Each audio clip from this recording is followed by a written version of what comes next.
Hi, everybody, and welcome to FNS Wrestling Podcast, episode 27. I am your host, and with me, as always, is my teenage son, Jackson. Say hello, Jack. Hi. Just sipping on your funky monkey over there. Yeah. I got my Strawberry Storm. We made our weekly pilgrimage to Booster Juice to pick up our stuff. Yes. She's even starting to notice that we have the same order basically at the exact same time every Saturday, so that's good. Yeah. We just walk in and pick it up and walk back out again. Mm-hmm. Well, thanks to everybody for coming back to listen again or listening for a first time. If you're new to the show, welcome. We would just like to thank all of our listeners as always. You can contact us. We say it every week. You can contact us at fnswrestling@gmail.com or fns_wrestling_podcast on Instagram. The Gmail will come to me. The Instagram will go to Jackson. So depending on who you'd like to contact or what your preferences are, we'd love to hear any comments, We'll probably feedback. both see both anyways. We probably will. Any comments, questions, if you want to feedback, get to one of us directly. criticisms, we'll take anything. Feel free to contact us. Suggestions. We'd love to hear from any fans.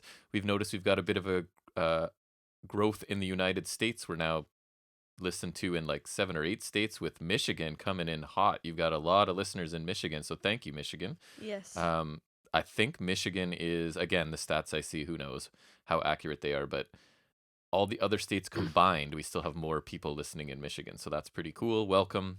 Please Nice job, Michigan. continue to tell people about the show if you enjoy us. Our marketing department is not super strong. Yes, it is mostly You me. on Instagram. And I suck. And Mom on Facebook, and that's about it. Mhm. So that's what we're trying to do. Still slow, steady growth, which is great. Still enjoying doing this every week.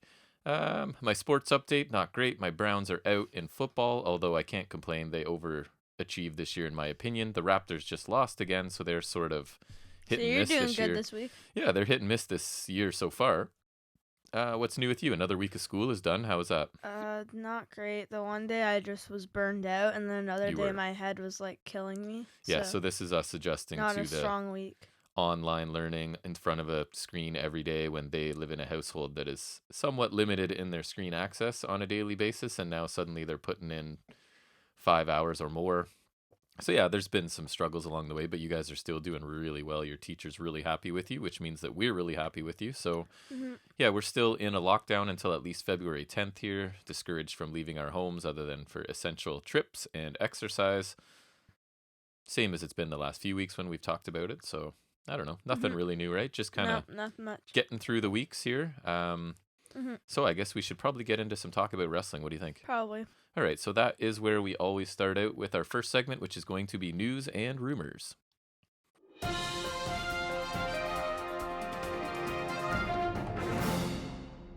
And I like to start out with the ratings, as you know, every week. And the ratings this week are: AEW drew 854,000 viewers, which is up 12% from last week. And they earned a .36 in the 18 to 49 demographic, which was up 20%. So that's pretty good because I believe this was the inauguration night, right? So they were wondering if ratings were going to be low because a lot of people would be watching the news again. But I think 854 is a pretty good number, slightly above their average for 2020, I believe. So that was a good week for them. NXT drew 659,000 viewers, which is up 20% from last week. And they earned a .15 in the key demographic, which was up 7% from the week before. So to summarize, I guess, both shows were up from last week, but AEW won the week rather handily again this week, as they normally tend to do, right? Yeah, the Wednesday Night War is kind of like not even the No. Wednesday Night War anymore. It's really just AEW wins. It's like when they talk about a feud in sports, but the one team always wins. Is it really a feud? Right. Like just because they play all the time and one team wins all the time, I don't know how much of a feud it is, right? Like apply that to wrestling. If you had 2 wrestlers that wrestled a whole bunch of matches and one Although guy you could always argue wins. in wrestling it's a little different because like Tommy Dreamer and Raven had a feud and That Tommy is Dreamer true. always lost. The whole point of that feud was Tommy couldn't win, right? Yeah, but I guess maybe that's even different because like that was the point of the feud. It I was. guess so. Like, Yep. That maybe that's not a great example, but like I don't know. I get what you're saying though. Is it really a feud if one company is just getting Sometimes. beaten? Well, every more week? so less in real sports because there isn't like because WWE also has like or pro wrestling I should say also does like a lot of storytelling to kind of make it more of a feud. So Are you saying it's not real? It's scripted? Oh my. Yeah. My mind is blown. I'm sorry to blow your world, and you're Right? All you wrestling fans like, know that decades of watching wrestling. as soon as anyone finds out you're a wrestling fan, the first thing they hit you with, do you know it's fake? Ugh, Right. so frustrating. Because every other show on TV is just real. Everything else is a documentary except for wrestling, right? And that's why everybody loved playing Fortnite, because it was a real game based on real scenarios in real life. Who could possibly like anything fake, right? Everything's got to be real. But anyways, what do you have for news? I know you have a whole bunch this week. I have so much stuff. So get going. So WWE has confirmed the locations and dates for the next 3 WrestleManias in a very weird way. I will do it in not such a weird way because they did it really weird. We actually did watch it, right? It was on Raw. Yes. We watched the first. Again, we've tried Raw. We got about half an hour in, and then that was it. I think we did better than last time, though. I think maybe, yeah. Yeah, to be fair, we did skip the whole first segment. I'll talk more about that later. Yep. WrestleMania 37 will be a 2-day event, much like WrestleMania 36, and will take place in WrestleMania 36's scheduled location of Raymond James Stadium in Tampa, Florida, on April 10th and 11th of 2021. Right. You know why they went 2 nights? Because it's better. Money, money, money, money. If you can fill, let's say they can fill 25% of the seats, right? Twice. So I think it's also better. It's so then you don't have one 7-hour show again. They can sell whatever percentage of tickets twice instead of once. Yeah. Yeah. And I think it is. I do kind of like it better. I liked it because it didn't make it like a 6-hour investment in one day. But what I don't like about it is that it means there's no time for NXT anything, right? So there's not going to be a takeover, which is disappointing. But there was one that was Takeover in Your House. Well, they could do it like either Friday, which actually would be kind of cool. They won't, because isn't that like they usually have like Hall of Fame or something scheduled? There wasn't even one last year. So I don't think you'll see a takeover, but I hope that they find or time like to they could squeeze do the weekend before. I think that would probably be most logical. And they're currently making plans to have 25,000 fans at the event. Right, which means they could get 50 when they times 2. Because they're hurting for money and all. Yep, I was just taking a sip. That's fine. WrestleMania 38 will take place in Arlington, Texas, in AT&T Stadium. Does that sound familiar to you? No, should WrestleMania 32, which is special for me because that was my first pay-per-view. Those are the details you remember. It did kind of suck. Sorry, what? It was the first pay-per-view what? That I watched. Is it really? Yep. And what were the main... I remember main event was Roman Reigns, Triple H. I remember Ryback and Kalisto on the pre-show. Oh, wow. Andre Battle Royal, which was won by Baron Corbin, last eliminating Kane. Seth Rollins and Cesaro were injured. This show just makes me feel really bad about my memory every week because I don't remember any of this. John Cena returned and helped The Rock against the Wyatt family, and The Rock beat Eric Rowan in like 6 or 8 seconds. Wow. Suffice it to say, there's that ladder match that Zack Ryder won. You remember a lot of it. Oh, is that when he got the Intercontinental title? And then lost it the next night? Right. Yes. And Maurice returned. All right, carry on with the news. But yes, that was my first pay-per-view, so it's kind of special. I anticipate a long episode. It'll be on April 3rd in 2022, of course. Right. Kind of like one of those generic logos, so. Yeah. WrestleMania 39 will take place at SoFi Stadium in Los Angeles, California on April 2nd, 2023. It'll take place in and have the same logo that were originally planned for WrestleMania 37. You know, like the WrestleMania Hollywood logo? Yes. Yeah. So they used the WrestleMania 36 location for WrestleMania 37, 32 for 38, and 37 for 39. If you say so. Yeah. They don't usually announce 3 years down the road, right? Yeah, so usually it's like they announce the next year's. A year ahead, right? Right, yeah. like they announced WrestleMania 36 at 35. But I think the pandemic and whatnot are sort of letting them know, hey, we're going to be here doing this in a few years. And plans could change, right? So for sure. Definitely this is just their plans right now. Yep. What else do you have? WWE has been doing quite the bit of signing lately. They have. They've signed Priscilla Kelly, who's now known as Gigi Dolan. Yep. Lacey Ryan, now known as Zoe Stark. Yep. From Championship Wrestling. No relation to Tony Stark. And Elena Black is now known as Cora Jade. All 3 are competing in the Women's Dusty Rhodes Tag Team Cup. Dolan and Jade are going to be on 205 Live later. Which we'll talk about. We just finished watching that right before walking into the studio, basically. Yes. And the WWE also have signed a top Joshi star named Sari. And also former Evolve Tag Team Champion Anthony Henry, who's got a developmental contract. I remember him, yeah. Yep. So a couple of those ladies I know. A couple I don't. I think Priscilla Kelly is dating Darby Allin. Or yeah, I've seen her wrestle a bunch. I actually kind of like her, so... And I mean, anyone coming from Japan, if they're a megastar, I'm definitely open to them coming as well. Not that Io Shirai was good. Even Kairi Sane was of course, like yeah, I wasn't decent a in the huge fan, ring. but she's not bad for sure. She's better in the ring than her character was, at Yep. least. Yes, the little And Asuka. the pirate queen captain thing didn't work for me, but she was cool. Yeah, and also Asuka Yes, well, she's is a prime amazing. example. Yep. Yes. What else do you have? Former Impact Knockouts champion Ty Valkyrie is now a free agent. I wrote in brackets, please go to AEW. Yes. She was written off TV. I'm sure you'll talk about that later. We will. Yep, that's coming up too. It's not great. It wasn't do you great. remember ODB? I do remember ODB. I believe she's confirmed she'll be returning to Impact soon. That doesn't excite me because Mm-hmm. her character work was really good. In ring, she was fine, but she's probably at an advanced age right now. I don't know. Just thinking about Jazz coming back, and she hasn't really impressed me. And ODB is sort of a similar style, but anyways, I guess they can try. Yep. Britt Baker reveals that Kenny Omega is the one who suggested her heel turn, so props to Omega there. And Yeah, I saw Omega that is too. also the mastermind behind Impact versus AEW storyline. So Kenny Omega with some top tier booking right there. But he's also been in charge of the women's division, That which is true. has not been super. I don't know if he still is because he's so busy all over the place with everything else, but he was the booker for the women's division. That is the only thing we don't really love about AEW. But I mean, two good ideas. Well, one's still kind of in progress. Suggesting Britt Baker go heel was obviously a stroke of genius because she went from like That's kind of like Kurt Angle as a heel in a way. Yep, we went from not liking her at all and wondering what she was even doing there to like this. She's amazing. She's one of the most entertaining things on the show every week. So yes, good moves by him. Yep. Did you have one or did you already say that? I did not. I can sneak it in here if you want. Yep. There was a report claiming that there are quote-unquote big plans for Aleister Black in the future, and that the reason he's been held off off TV so long, not because his wife has offended them greatly or anything. No. Of course, that wouldn't have any. I'm suspicious that he's going to have big plans. I'm surprised they haven't just like completely buried him. So they're saying the reason he's been off TV so long is he can make a more dramatic debut on SmackDown when he returns.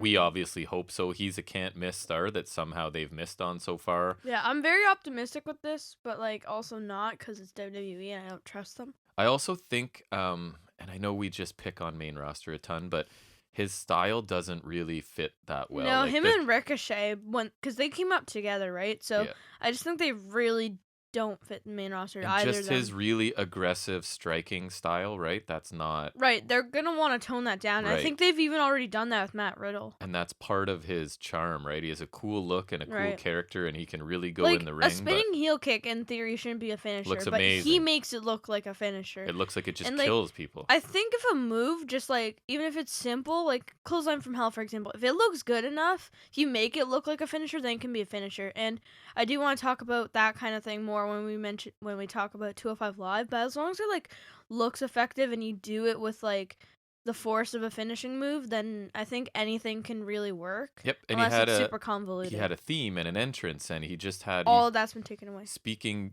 very little, but I don't know.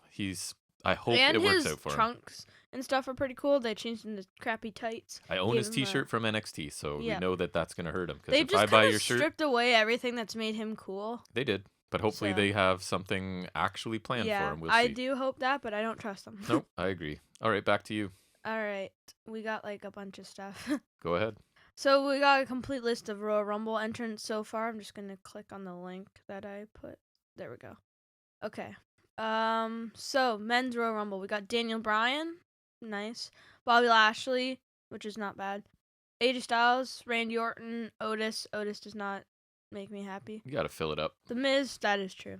Jey Uso, Cesaro, and Jeff Hardy. So that's not too bad. I mean, we're still in the early stages. Obviously, there's going to be a lot of... No real surprises there. There's not a lot of unnamed entrants. There's going to be quite a few unnamed entrants. Some of them will be surprises.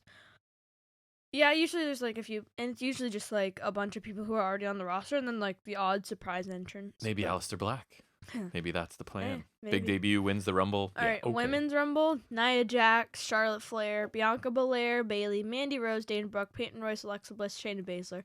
Other than Baszler and Belair, and Bayley maybe, I don't really care for this lineup. Belair has to win, and then just start a mega push.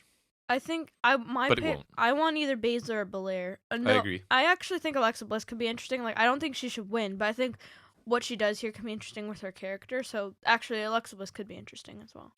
I think it should be Belair, but I don't have strong belief that it will be. That's who I would put over and just start a year of building her as a I think megastar. Baszler should win and just. Baszler's already been hurt a lot by. She should do what she did in the Elimination Chamber, just tear everybody apart. Yeah, they'll never do that. Yeah, I know. But anyways, we can always hope. So I take that back because there is 7 new entrants have been announced. We got Sami Zayn. Yep. Dolph Ziggler. My boy Shinsuke Nakamura. Let's go. Mm-hmm. And Big E. So Nice. that's not bad. Big E and Nakamura are particularly interesting to me. I would love to see Big E win, but I'd love to see Nakamura win. either one, sure. I don't think it's very likely because they've already done so little with him, and he has won already, so that makes it even more unlikely because they rarely do the double winners, and usually it's pretty far apart. Like Randy Orton won in 2009 and 2017, or Triple H won in 2002 and 2016. You know what I mean? Like those are big gaps. They right? are, yeah. So, then also Liv Morgan, Gross, Ruby Riott, Gross, and Tamina Gross. Tamina, please.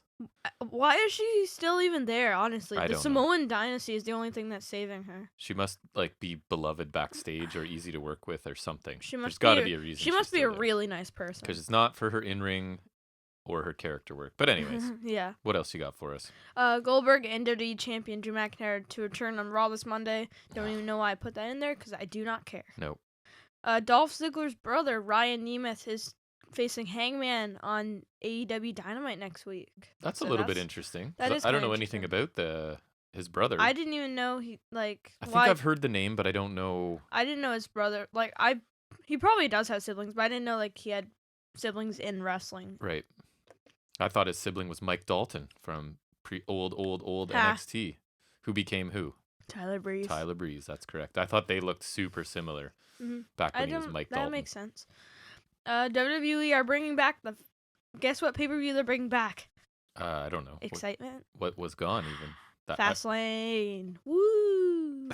That's sarcasm, I'm guessing. Because Yes. who cares? Yeah. It was absent in 2020. Usually it would take place in March and would follow Elimination Chamber and precede WrestleMania. Last year it was replaced with the Super Showdown Saudi Arabia event. Oh yeah. I don't really care, but I do rather this than a Saudi Arabia show. No, outside of the big shows, I have no idea what they're called or where they are generally in the calendar. But that's fine, I guess.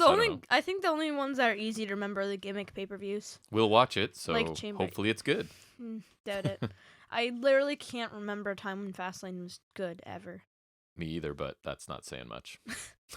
Me not remembering things is pretty much par for the course. Yeah. Anything else? Nope, that's it. All I had right. a bunch of stuff. Well, you had a lot of stuff, but it went quickly, so that's fine. Mhm. Beautiful. All right. Well, we are going to sort of insert a little bit of a bonus here because we did indeed watch the Hard to Kill pay-per-view. So we are going to do that as sort of like a Hard to Kill turbo review. Yeah, so they made me curious about the let's do that barbed now. wire match, as it was not fair.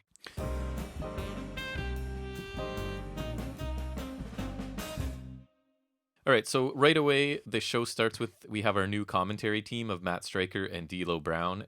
They welcome us to the Skyway Studios in Nashville, Tennessee, and I only said that because it's interesting that it's wrestling outside of Florida, which seems a bit unique at this point. Mm-hmm. I thought the commentators were a definite upgrade from Josh and Madison. I don't think they were absolutely amazing, but they were definitely better. I know you don't watch Impact regularly, but how did you feel about Josh Matthews is pretty. And how did you feel Full Metal about Mayhem? Mayhem? How did you feel about the new team?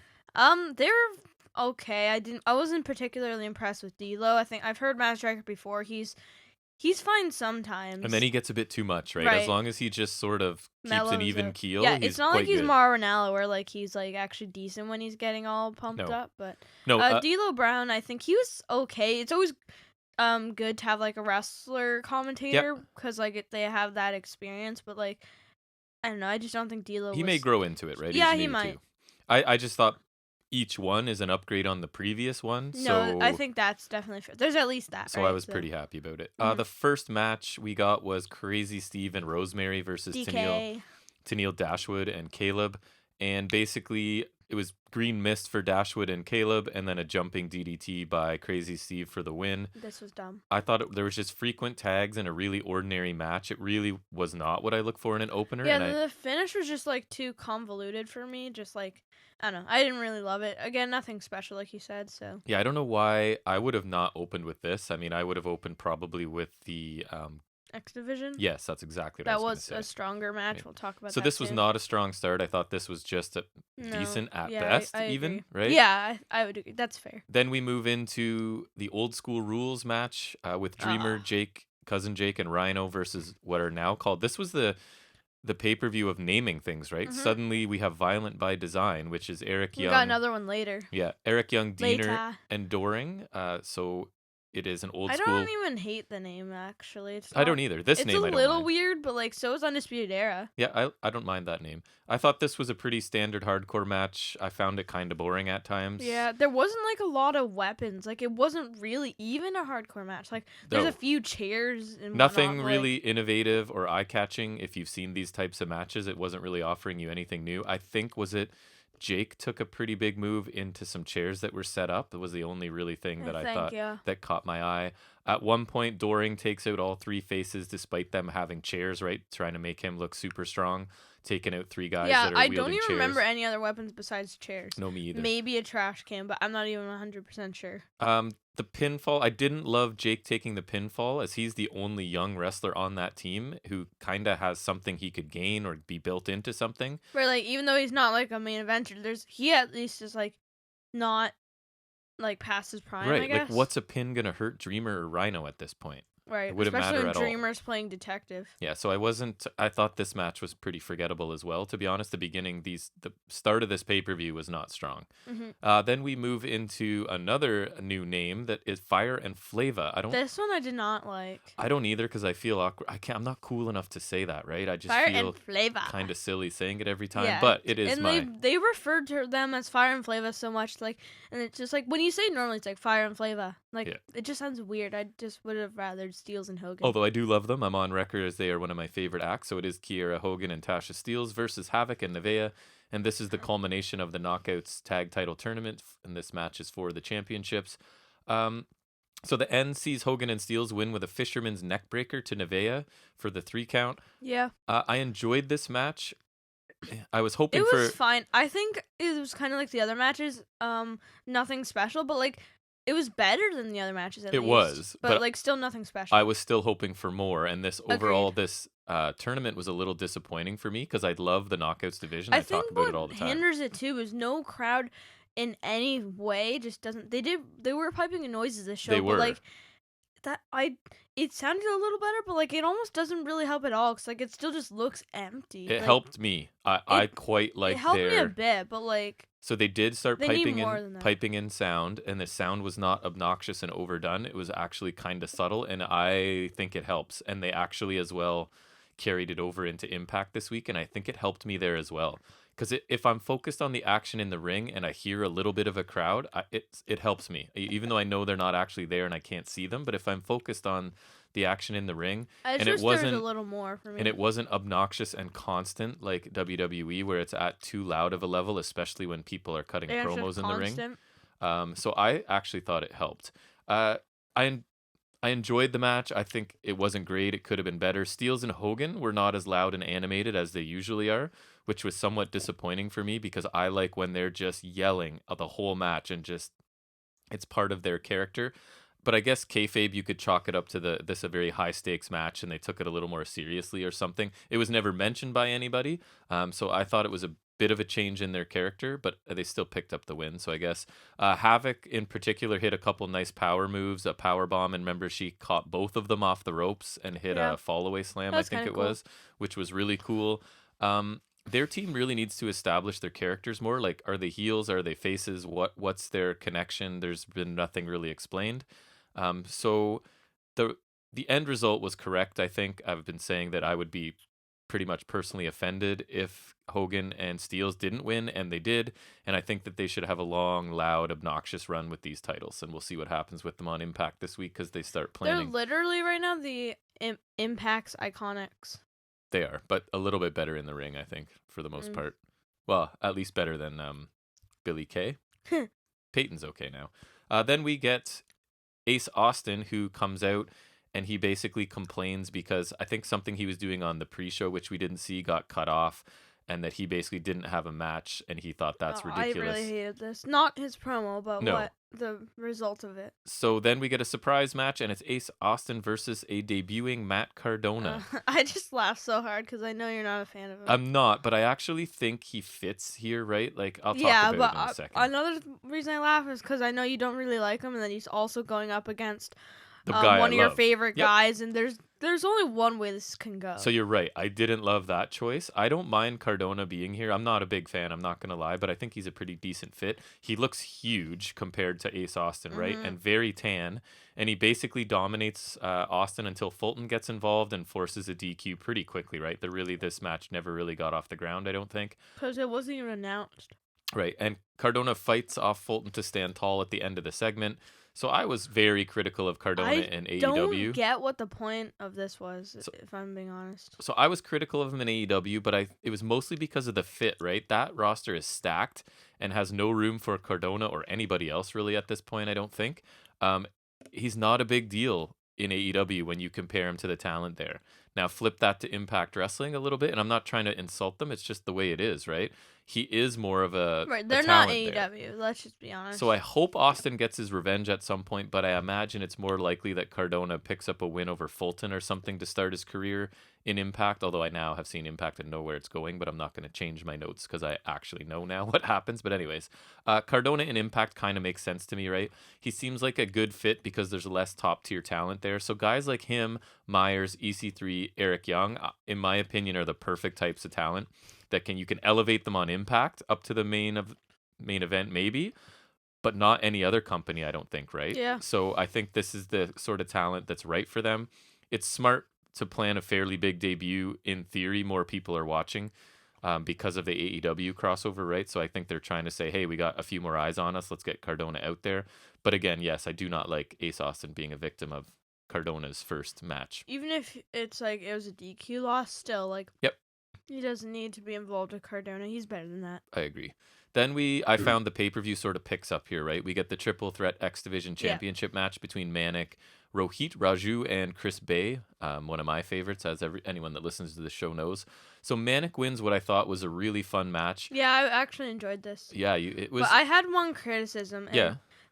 Manik gets unmasked, and even with the face paint, you can very clearly tell it's TJP. If you can tell already with the tattoos, right. just the way he walks and wrestles, like you can tell it's TJP. And when he gets unmasked, it's literally TJP and he looks like a clown. Like, yep.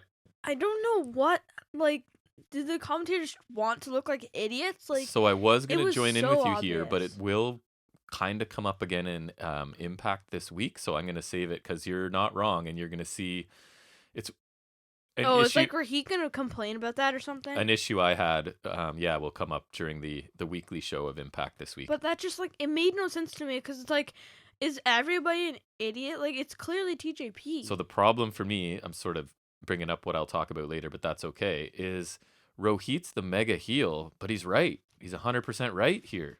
There's a stipulation where this guy is not supposed to have a title shot as long as Rohit. Like 100% him. And so, anyways, it just is bizarre that the super mega obnoxious heel is 100% correct, and your babyface and the head of the company, Scott D'Amore, are the ones in the wrong. Anyways, it's bizarre. We'll get to it. So Bay hits a superplex on Manik. Rohit hits a double stomp on Bay and applies a crossface to the now unmasked Manik, as we mentioned. Bay breaks up the hold but takes the drive-by running knee from Rohit that he's been winning with lately. Manik slides into the ring and rolls up Rohit for the win and retains the X Division title. Even though he's been unmasked and it's clearly TJP. Right. A really good match, but I think we need some new blood in this title hunt, as it's been these three for months now as a guy who regularly watches the show and reviews it. We need some fresh blood at the top of this division. Hopefully this ends this interaction and Bay can ascend to the main event once the AEW stuff is done. because I'm okay with him not being involved in that for now, because clearly AEW is just going to keep crushing Impact. So I would rather protect Bay and wait to move him to the main event. Man, has Rohit improved over the past couple of years in ring specifically. I hope they have more planned for him, as it may be time for him to step away from this division, I think, a little bit. But what else is he gonna do? I don't know. That's what I'm hoping, they have something for him. Right. Either he has to move back down the card in the X division, because he's just been the face of the division is a strong word, but he's been in the main event of the division for months now, right? So I think it's time for something to switch up. Mm-hmm. So next we get the Knockouts Championship match. I was looking forward to this one as well. It's Taya Valkyrie versus Deonna Purrazzo. So Purrazzo wins with her Venus de Milo submission, which I think looks really cool. Have you seen it before? Where she sort of wrenches both arms back behind them. Oh yeah. I think it looks pretty painful. Like the double Fujiwara armbar. Yes. I enjoyed this match. I think Purrazzo is exceptional talent. It seems like now that you've seen her a bit, you're pretty impressed with her as well. Mm-hmm. I find all of her matches interesting. I thought her ring attire was really smart. She looked really good this week. It makes her look so much better. Yes. All of her matches are interesting. She's starting to enter that level where I just think she can work with anybody, right? And I continue to be impressed by her ability to wrestle. And a strong wrestler like Taya Valkyrie is just going to kind of bolster that, right? So. She is really good. I thought she looked a little bit slower than usual here. Yeah, I agree. She wasn't at her best. Maybe it's because she's on her way out the door. I'm not sure. I still enjoyed the match. The result is what I expected, since Purrazzo's at the top of her game and Taya's contract is in question. We now know that she's actually gone. I thought these two delivered a pretty good match. My only criticism is that I don't love its position on the card. In my opinion, this is your best division right now, and you put a title match in the middle of one of your biggest shows, and you put it before the Paige versus Paige match and the Edwards-Sammy match. So my criticism is the placement. It's kind of lost in the middle of this show, right? And it's a championship match, so in a really strong division. Over a weird cinema match and a revive feud that doesn't need to be revived. Right. Speaking of weird cinematches, we then get Karate Man versus Ethan Page. So this was a cinematch, right? That was basically a Mortal Kombat match that saw Karate Man win when he rips Ethan Page's heart from his chest. Yeah, it's like, is this how you're gonna write him off TV? Like they are. So. It looks so bad, but it had to be on purpose. I was nervous, and just what you're saying, right? As soon as it became clear that Impact knew this was ridiculous and wasn't trying to treat it serious, I actually was okay with it, and a little bit funny, because I was a guy that then why do they do it? I played a ton of Mortal Kombat on Sega Genesis, right? And they're really just tying into this whole thing. It was silly. I actually laughed a few times at just the cheesiness of it. Funny. And I enjoyed it more than most cinematches, honestly. It was pretty short, and it was completely ridiculous, and they knew it was ridiculous. That was the key to me. If it's ridiculous, but they know it, and they're kind of having fun with it, then I have time for it, right? And that's kind of what this was. I guess it was a fun way for him to wrap up his time in Impact, but I was telling you, I just read a report where that's not the case. He didn't like this. He didn't want to do this. Apparently, the report, he never even saw the final match. I thought this was there's some funny bits, but it's if you know it's ridiculous, it was just it was funny. I'm not saying it wasn't, but it was almost kind of a waste of time, if you know what I mean. There's other things you could do. You could have maybe put the women's match higher, make it longer, or I don't know, give the X Division match another person and make that longer.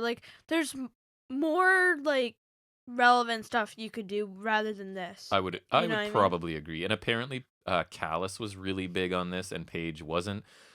Paige didn't want to have such a pronounced break with Josh Alexander. He, from what I'm reading, who knows, right? But he wanted to keep the door open to the North sort of reuniting, and that... I think that them breaking up was kind of a mistake. They're just so good. So good. And Canadian boys. They are. Then we get Callis speaking to Moose backstage and basically threatens to make Moose's remaining time in Impact painful, sort of saying we have you on a contract for 2 more years, and, kind of subtly threatening him.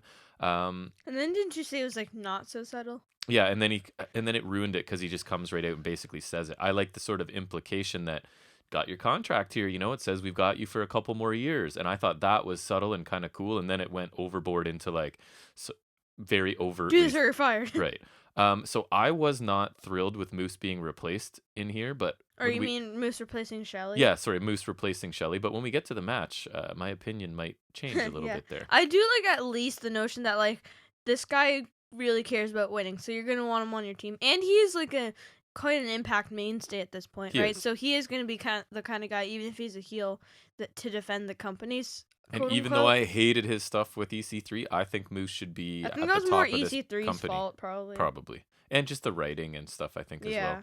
Then we get the barbed wire massacre match with Eddie. I was really like confused about this because I've never heard this stipulation, so that's what. And you were like, what does it mean? I'm like, curiosity. just barbed wire everywhere, basically. Yeah, and I figured that, but like the way they did it's really weird. So like they had like barbed wire around the ropes on one side. They Yeah. had like a chain thingy with a bunch of weapons on one side. A chain link fence, just like a chain link fence, yeah, like one wall of a one steel block of it, yeah. cage. And like it was really weird. So we get our, I think I haven't noticed this name before. Another new name, right? Eddie Edwards versus The Draw, Sammy Callahan. Yeah, It's even on his I vest. I had not I heard didn't that even know before. if this was new or not, because it was just like a little nickname. However, and I'm not trying to say this to be extra mean, there is a chance that when Josh speaks, I just wasn't listening. So he may have in fact been calling Sammy the Draw for months, and I just didn't notice because I have trouble listening to Josh Matthews for long. But anyways, they've gone back to this Josh well very Matthews. quickly, I think, and my interest for this match is low, right? Because we've just it's seen not these. even like it's not even the same as the other one either. But it's right? just like a reboot of their bloody violent match. So Edward wins in what really was a bloody violent match with an emerald flosion through a board that had barbed wire on it for the win. I didn't love this match, but I'm sure I wasn't a huge fan. I'm sure, and that's interesting because you're sort of more open to the hardcore. I loved it back in the day, and now I'm kind of over it a little bit. I don't mind I think a creative AEW one. does it better. Well, like, yeah, the parking bunkhouse lot match, was the amazing. parking lot brawl. Yes. Like they've really, like I feel like they've really mastered that. So I don't think there was anything wrong with this match per se. It was a little too slow for me. There wasn't enough, like, despite there being a bunch of board breaks and like weaponry, there just wasn't enough action for me to be really interested and entertained. I found myself kind of bored, and it's like supposed to be this violent, brutal match. Right, and I'm like, okay. it was violent, but only in the aspect that Sammy Callahan is bleeding his guts out. Yeah, really, that's the only thing that really screamed violence to me. And I just don't need to see these two guys doing this again because their feud was only cool because like it actually had a bit of realism to it, and then like it turned Eddie Edwards into the psycho, and now he has stupid hair and does nothing. So I thought the good thing about this, the finish was dramatic and definitive, and maybe will spell the end of this feud. Right, is what I'm hoping they can move on. Maybe, hopefully. I mean, I don't really need to see Eddie Edwards doing anything. Sammy, I don't mind in certain roles, but he needs to get away from Eddie Edwards for a bit, in my opinion. Then we move into the main event, right? Which is Rich Swann, Chris Sabin, and Moose has been a late addition to that team to replace Shelley versus Omega and the Good Brothers. Yep. So at first, I did not love the addition of Moose to this because it didn't make sense to me.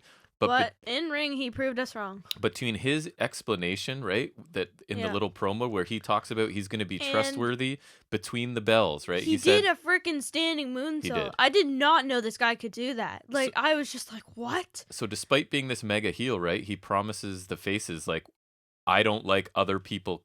So basically his thing was, I've played well with plenty of people in the past during his professional football career that he doesn't like, right? So this isn't like new. That. And he doesn't want anyone else coming in and thinking they run his company, which I also really liked. Yeah. So I thought his promo was awesome. Like he actually has between the bells, realistic motives. Yeah, between the bells, I'm going to be completely loyal to you guys, just like I was in my football career. And I'm the face of this company. Nobody else is coming in here and saying there. So I really like this. And man, he looked awesome in this match. Didn't he do a Spanish fly too? I think he looked. He was insane. As like, good Keith or better Lee than anyone, almost. Like with the power and athleticism, that kind of hybrid. Yeah, he looked like. I was just so amazed at the standing moonsault. I did not know he could do that. Because he's like, always done. Have you seen him do that before? I don't think so. I don't think we saw him do that when we were like there, and I don't remember him ever doing that. Remember, we met Moose and talked to him. Oh yeah, we did. He seemed so quiet and shy. It was so weird, right? I did not know he could do standing moonsault. I've always known that because he does that drop kick when his opponent's sitting on the top rope, which is already impressive, right? So maybe that's like kind of a sign, but just that. Just surprised me. He looked incredible. Omega and the Good Brothers win the match when Swann missed a Phoenix Splash and takes a Magic Killer from the Good Brothers. Moose makes the save, and Omega sends Moose out of the ring before hitting a V-trigger and the One-Winged Angel for the win. Omega was pretty nice in here, too. Swann taking the pin's an interesting choice, right? How is he ever going to get revenge? Otherwise, why wouldn't Sabin take this pinfall? I wouldn't have pinned Moose, for sure, but I don't think I would have pinned... I wouldn't have pinned Swann, I don't think. But anyways, maybe Omega's gonna. I want Omega to take the title from Swan. I think he will. I would just love think him that's as the the tyrannical champion, ruling these two companies, And then because honestly, he's got the invisible hand backing him up.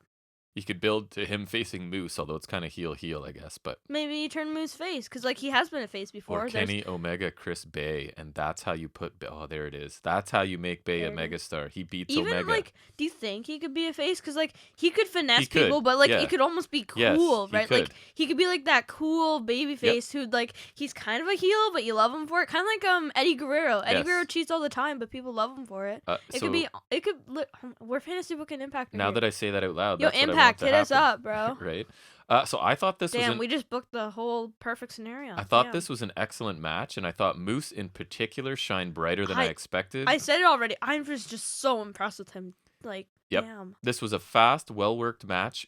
Very little involvement from Gallows. Like, honestly, he was not in this match. I very was much, already kind of which is excited for fine. this to see what Omega did, and honestly, I was more impressed with Moose. Like, Yep. but not that Omega did bad. And like, this match was pretty good overall. Definitely main event worthy. And I hope this got some eyes on Moose and people realize, I agree. like, this guy's huge. Because I mean, and this he's is talented. probably the match that he would want to do a standing moonsault and stuff. Because like, people are gonna want to see Omega, right? So this is his time to shine. He's also in the best shape I've ever seen, right? Moose right now, he's leaned out a bit. He's got a 6-pack now. Like, he's looking really good.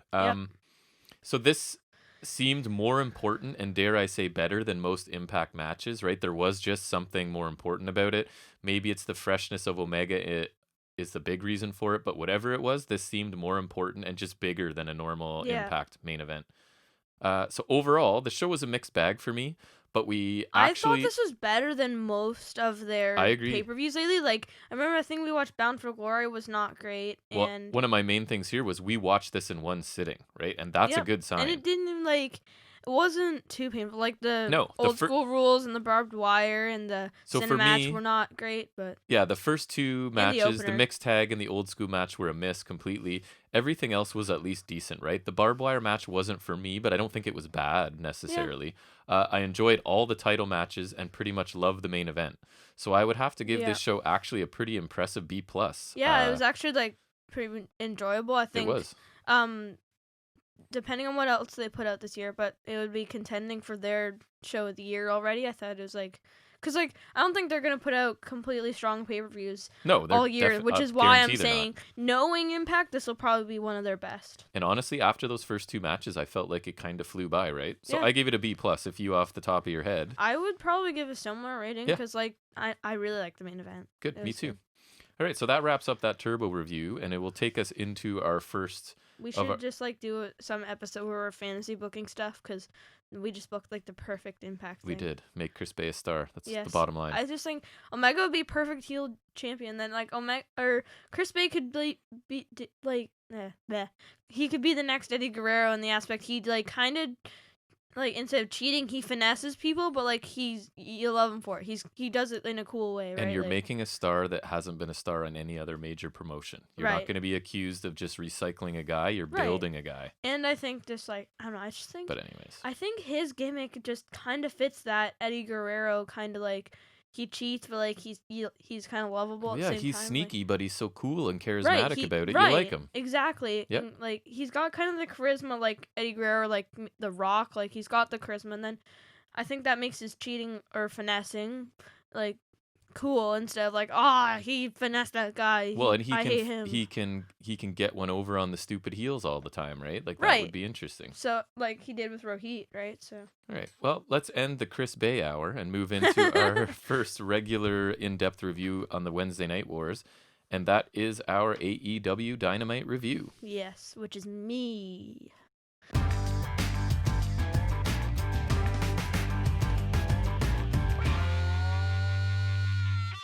So, first we get our Hangman Adam Page in the Dark Order, which I think was Silver, Reynolds, and Cabana. Yep. Versus TH2, poor TH2, and Chaos Project, which is -1 birthday celebration match. And one of my gets a cake. first notes was I thought the lineup going into this show looked pretty lackluster. I wasn't going to lie. And I told you I have some issues with this show, and I'm usually really positive about Dynamite. So this match was one of my preferred matches of the show, though. Yeah.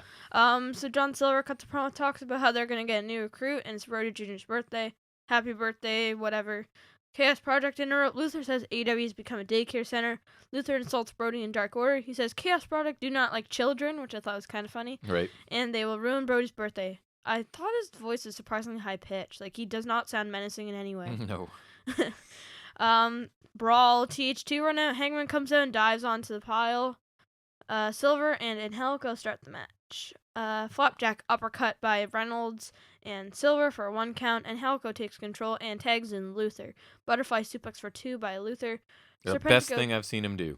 And then that was it. Serpentico tags in and assisted senton by Chaos Project. Jack Evans tags in. Luther does the same thing with Evans. And Angelico tags in, and Luther bulldogs Angelico onto Silver, which was whatever. Yeah. It was a move. Serpentico back in. Snapmare kick to back by Serpentico. Flapjack into the turnbuckle by Silver. Kick by Silver. Hangman tags in. Flurry capped off by a spinebuster to Angelico. Corner clotheslines to TH2 and Serpentico. Belly-to-belly suplex by Hangman, but the pin is broken by TH2. Dark Order eliminate TH2 from the ring.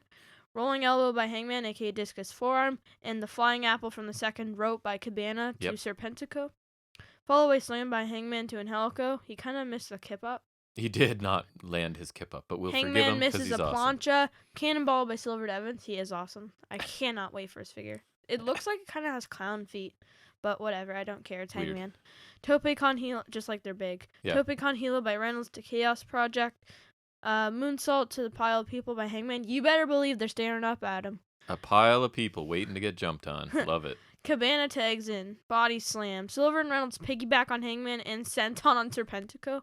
This was kind of funny just because, like, I don't know. It was just funny. It was better than the one the Bullet Club guys did it. Yes. Just, I don't know. I just thought this was, like, more funny just because it's John Silver. He's funny. Super kick and a DDT by Serpentico. Springboard 450 splash by Evans, and Serpentico pins him, but Hangman breaks it. Evans attempts a dive and is powerbombed into the crowd by Hangman. Yes. Luther attempts to powerbomb Cabana onto the cake on the entrance stage, but Brody Jr. hits him in the head with a kendo stick, and Cabana slams Luther into the cake. Yes. Kendo stick shot and Luther through the Heel cake. gets cake. Yep. Free cake, Luther. Be happy. Flurry by Silver and Reynolds combined with the buckshot lariat to get the win.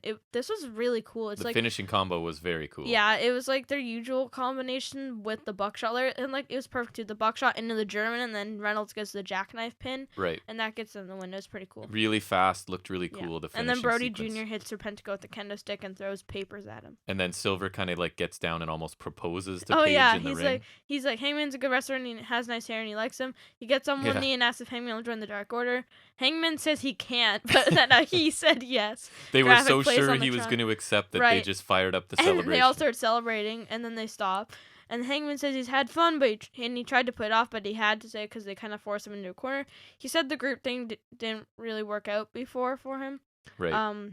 Referring to the Elite storyline that was sick last year. It was. And I thought this was a really fun opener. And after watching Raw again, I can't complain. It was cool and didn't slow down too much. And I'm happy that they kept Hangman solo because I think he could have been cool in the Dark Order, but I think he's better off by himself. Outside of the birthday stuff for -1, which Yeah. I think is adorable and classy by AEW, that like this isn't a one-off. They're going to keep honoring this kid and his dad, right? It wasn't just a publicity stunt or something. I think like they're just that kind of company. Which is cool. I didn't love the match, I'm not going to lie. Luther, Serpentico, and you can add Cabana for me aren't on TV for a reason, and I really am annoyed that TH2 I honestly thought Cabana wasn't even that bad, though. He wasn't, but I just don't care. And Yeah. TH2 being paired up with Chaos Project is not what I want for them. It wasn't bad, but it was not up to the standard of Dynamite openers. Nice to see Brody Jr. getting his chance to be involved. Hey, you watched Raw this week. Do not complain. That's true. The aftermath was entertaining, and I look forward to what I'm hoping is like Lone Wolf Page here. Is I hope where they're going with it. So I didn't love this match. I thought there were some bright spots, though. Like the finish was if you're really putting good. Chaos Project in, I'm probably not going to be thrilled. But it wasn't horrible. I guess you could have chosen a better team, like the Acclaimed. Like I said. Yep. I think would be. But it might have been -1's choice. I don't know. Yeah, it might be that. And in that case, then fine. Yeah. If it's Brody Jr., I'm honestly not gonna. He's like 8, so. 9 now. It was his birthday. Oh, yeah, 9. MJF and Jericho interview. MJF insults the interviewer's breath. Classic MJF. Yep. MJF asks Jericho if he thinks this will break the inner circle. And Jericho says they made a pact and they will remain strong no matter what. And Jericho says he thinks they will win. And MJF says they are the best and better than you. And then they'll be the next AEW Tag Team Champions. Yeah, I thought this was pretty fine. Standard stuff, building hype for the main event. Yeah, agree.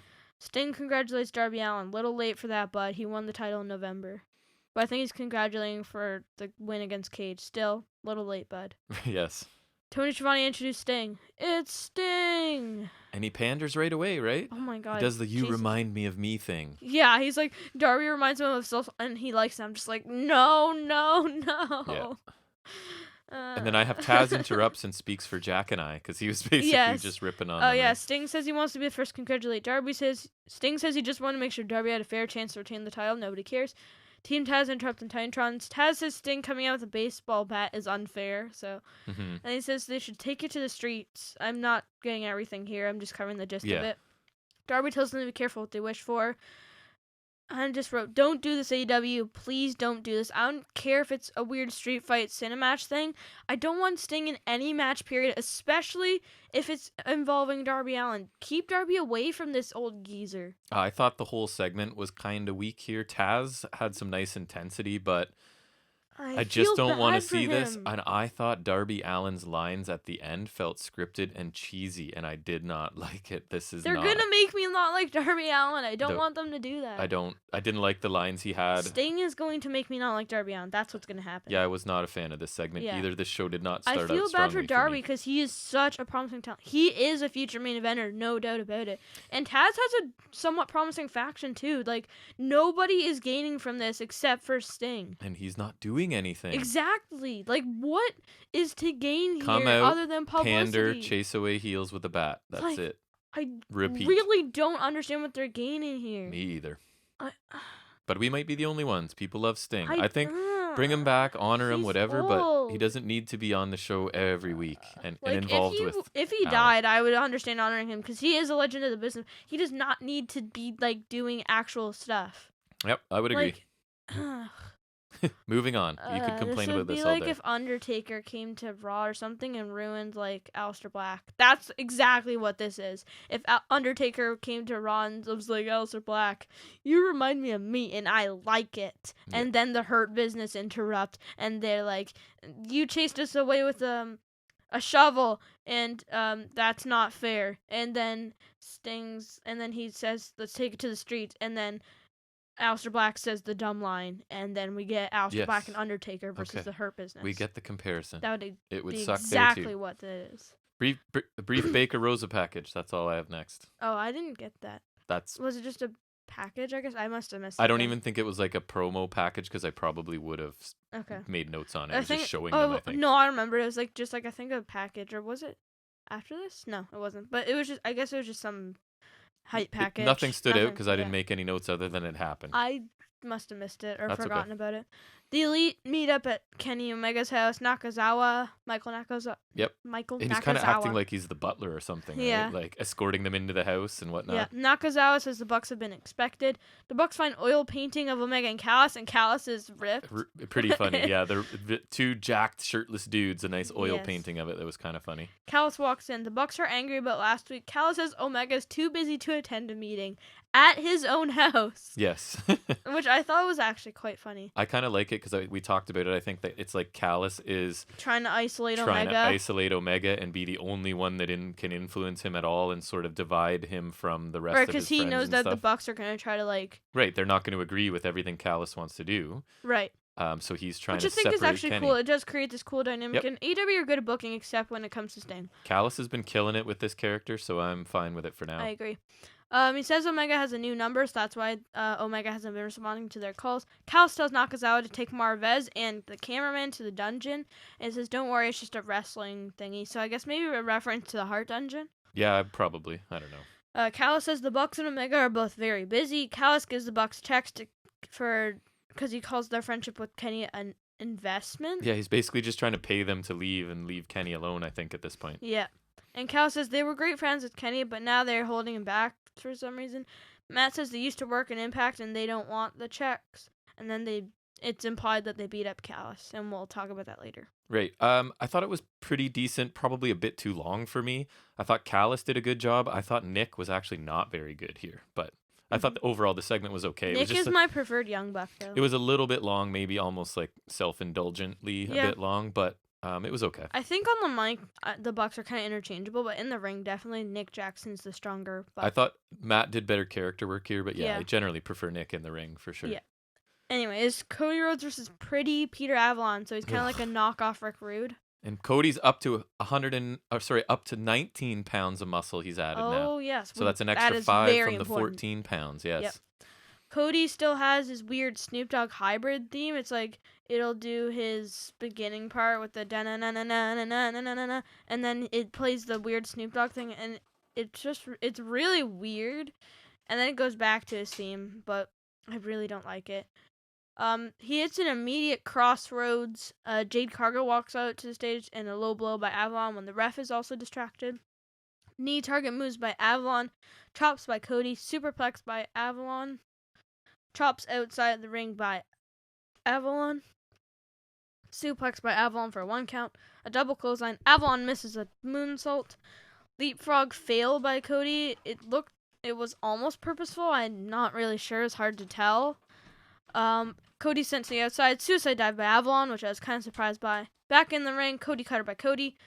Well, who else, I guess. Flurry and scoop slam by Cody. Figure 4 by Cody. Avalon rolls over and reverses. Cody rolls back. Avalon slaps Cody. Cody fake slapping Avalon, so Avalon taps. I guess because it's a new gimmick. Yes, he Cody does not wins. want his face This match hit. was very pointless, way too competitive. Cody should have won with that first crossroads. Finish was kind of dumb. Wow. This happened. Another case of AEW making a match far too competitive. I didn't get it. They almost have an issue with that now. I think we'll talk about that in our next match.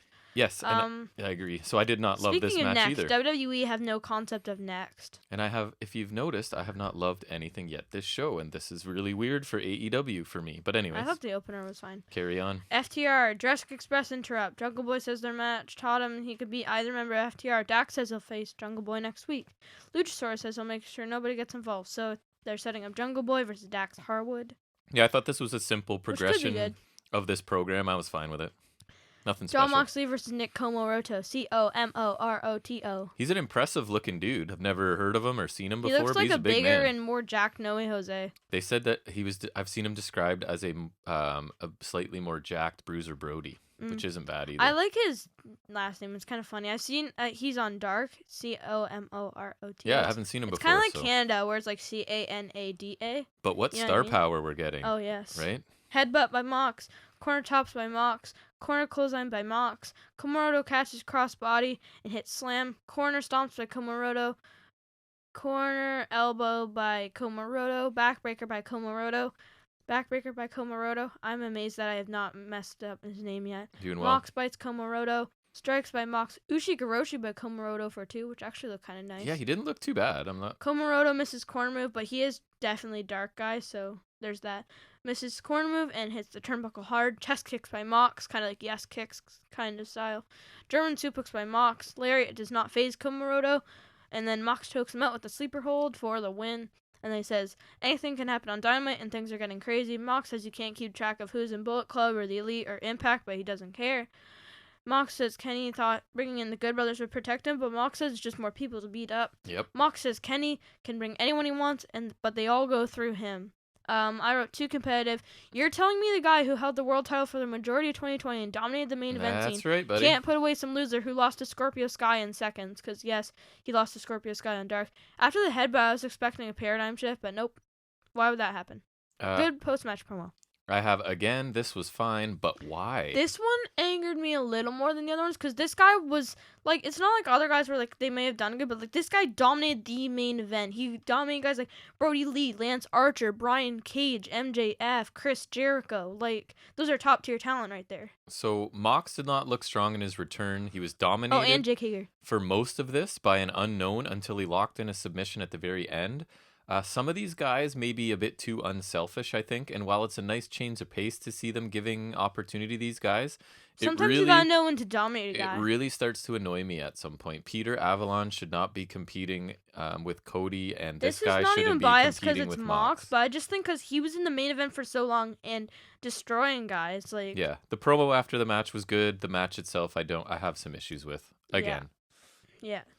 Eddie Kingston interview. Kingston's gonna face Lance Archer next week, which should be a bruising fight. Yep, should be. Kingston says he doesn't prepare, he just fights when the interviewer asks him. Lance Archer and Jake Robertson are up. Archer says Pat kicked Kingston's butt and he'll put Kingston down. Standoff. Robert says if Kingston's going to do something, do it next week when they are face to face. Yeah, I thought, again, this was a simple segment that furthers this story, and there was nothing wrong with it. Kingston is always good at building matches. Yeah, so I trust him. It wasn't like an A+ Kingston promo or anything, but it furthers the story, so I'm fine with it. Yeah. Kenny Omega and Don Callis. Kenny notices Don Callis' face bruise, so yes, it was the Bucks who beat him up. Yeah, so I put Callis accidentally, right? Like he lets it slip that it was Nick and Matt, but he clearly did it intentionally. Like he wants them to face some sort of consequences for it, which again will help him divide Kenny from his friends, which is exactly what he wants. Yep. Almost wondering if he baited them into attacking him intentionally. Yeah. Which is interesting to think about. Yeah, right? In the long run, I guess it wouldn't matter if he gets a little face bruise. Right. So Matt Sydal in Top Flight versus Matt Hardy and Private Party. Matt Hardy's now doing the big money Matt Hardy gimmick. Yeah, definitely Big money is. Matt.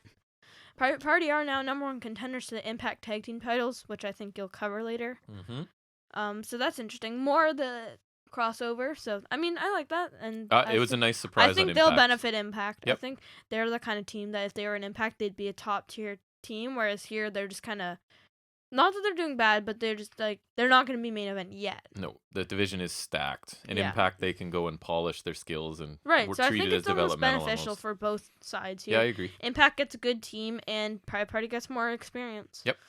And Matt Hardy does have lots of experience in Impact. And tag teams. Yep. And the deletion. Yep. Quinn versus Dante Martin to start. Mark Quinn. Handshake, holds, and counters. Darius hits a big dropkick on Isaiah Cassidy. Matt Sydal tags in triple leapfrog and then a heel kick by Sydal. That is Matt Sydal in Top Flight doing the leapfrog. Matt tells Quinn to go back out when Quinn tries to tag, so just telling him, like, go back out and deal with it. So Quinn throws his vest at Sydal. Yes, he was wearing it this time. He did have it on for the first and he bit. attacks. Crossbody by Quinn. Isaiah Cassidy tags in. Headlocks being applied by Cassidy post-commercial break. Quinn tags in. Sydal counters a double suplex. Darius gets the hot tag flurry and a standing Spanish fly by Darius, which looked pretty cool. He had some nice Lope Suicida to Matt Hardy by Darius, which looked really cool as well. Like he came in hard. That's always when suicide dives look the best. Like like Escobar does. Yes. Top Flight counters Silly String for a 2 count. Cassidy counters a double team and tags out to Matt Hardy. Side effect to Darius. Side effect to to Dance. I wrote Dance instead of Dante. Side effect to Sydal for 2, so everybody gets a side effect. And he covers all 3 of them, right? He pins all 3 for the 2 count. That's weird. Yep. Quinn tags in. Enziguri by Quinn for 2 count. Roundhouse kick by Sydal. Darius tags in. Dragon Rana by Dante. Hardy and Cassidy break the pin. Hardy pushes Darius off the ropes to prevent the double team. He landed kind of hard on the apron there. It looked painful. Hardy distracts the ref, and Cassidy gets a steel chair cheap shot on Dante. Yeah. And then a shooting star press by Quinn for the win. This was actually a decent match. Yep. The post-match was Darius and Sydal are mad. Private Party beat them up, and then twist of fate to Darius and Sydal. Yep. This was a decent match. It was not bad. It was actually decently short, which is kind of weird comparing to Komoroto versus Mox. But anyways, still pretty good. And I kind of like Private Party coming right at the end because it adds just like, it just builds some intrigue. Yeah, finally there's a little bit of a heel turn from them, and they've definitely, I've been saying it forever. I'm wondering if it's like they want to do it or they realize this is like the best way to win. Yeah, or like that they know Matt's going to make them do it anyway, so might as well just like do it now. Yeah, so it's not determined are they heels in their heart or are they just behaving as heels because that's what they think. Either way, it's going to be further. Interesting. I trust AEW. They needed something for sure. Yeah, I enjoyed this match. I thought Darius in particular looked really good. And I'm going to say it. I think Top Flight are already better than Private Party, and I think that Darius might be the breakout star of the 4 of them at some point. Yeah, Dante is like a little young. Way down in the... I thought Darius, there were certain sequences in this match where I thought he looked really, really good. He did look good. So yeah, this has been my favorite thing on this show by far up to this point, so I thought this match was pretty entertaining. Nice. Yeah. Inner Circle backstage. MJF says if he had it this way, he wouldn't have this match, or if he had it his way. And then Sammy says if he had it his way, a lot of things wouldn't have happened, kind of referencing their not argument, I guess. Dissension. Yes. MJF says they should just have the match and get the issue out of the way. Just kind of short, kind of continuing the story to the main event. Yeah, and I think it's, again, what I'm hoping is this is him. There's going to be a battle for like leadership of this group, right? Is he's going to try and get everybody on his side and then maybe challenge for the authority in the group, which would be cool. So yeah, I thought this was fine as well. Yep. We got legit Layla Hirsch versus Penelope Ford. Yeah. You may be thinking, where's Nyla Rose? But she did come down with COVID, so Penelope Ford's her replacement. Was it her? I heard someone in her family tested positive. Or something. Yeah, she's been exposed. Yes. Yes. That sounds weird out of context. Sorry. Chuck Taylor has been rechristened Charles Taylor because he is a butler now. Mm-hmm. Collar and elbow tie-up, holds and counters, lots of holds and counters. Kick to the knee by Ford, shoulder tackle by Ford, kick up by Hirsch. Charles trips Penelope by accident or on purpose? I don't know. Yeah, I don't know. Ford gets the rope break on an armbar. Kip Sabian distracts Hirsch, and Ford attacks with the pump kick. Hirsch is sent into the barricade. Fireman's carried double knee gutbuster by Ford during the commercial break. Which was pretty cool. We actually got picture-in-picture. Yeah, we did. Strike exchange, running knee by Hirsch, deadlift German suplex by Hirsch, double knees and a double boot in corner by Hirsch for 2. Clothesline by Hirsch. Hirsch dives onto Kip and Charles Taylor. Pump kick by Penelope. And Kip holds Hirsch's foot to help Penelope win. Penelope Ford gets the win. And then Miro cuts a promo, tells Charles to come in the ring with him. Miro says he can be mean to Charles anytime, and he's not because he's a nice guy. And then Miro tells Charles to tell Orange Cassidy that Miro is Charles' best friend now. And he says it, and Toast is playing with the Lego piece as we say this.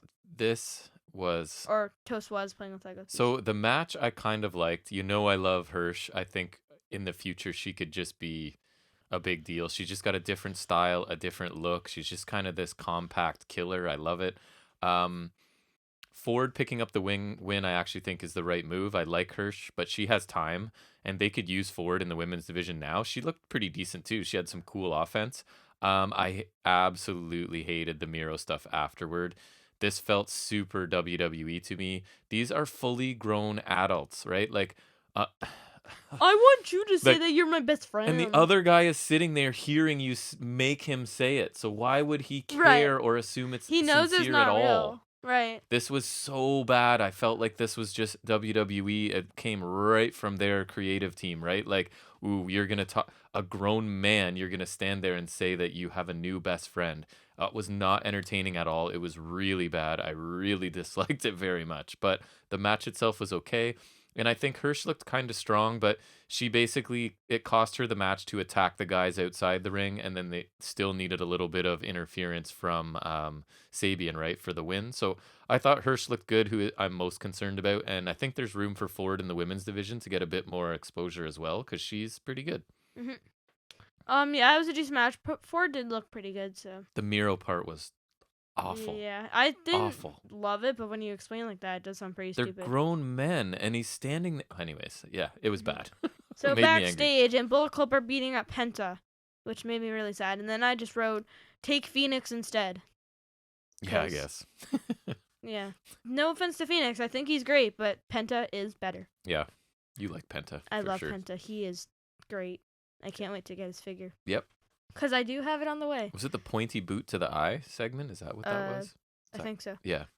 Eddie Kingston versus Lance Archer next week. Cody responds to Shaq next week. I don't want to see that. Mm-hmm. Dax Harwood versus Jungle Boy next week. Young Bucks and Good Brothers versus the Dark Order, which is Uno, Grayson, Silver, and Reynolds. That should be fun. Which is a pretty... That's a good... That's the Dark Order squad right there. That's Uno and Grayson, which are like the upper tag team, and then Silver and Reynolds, which are the lower tag team. That's just perfect to me. And AEW is the masters of the multi-man tag matches, right? So I feel like that could be the opener. Either that or Harwood and Jungle Boy. Yeah. I'd have to guess. Or even Kingston and Archer. I think any of those could be. Harwood in a singles match will be interesting. Yeah. But Bucks and Good Brothers could be interesting. Like, I'd like to see what happens. Me too. Beach Break in 2 weeks, which is their next TV special, and it will feature Britt Baker versus Thunder Rosa, and a tag team battle royal for a tag team title match at Revolution in 2 weeks. And I wrote in brackets, I bet it's for the number 5 contender spot. Right, because number 5, you immediately get a title shot. Right, and then we also announced, we don't have the bracket yet, but an AEW Women's Championship Eliminator Tournament coming soon.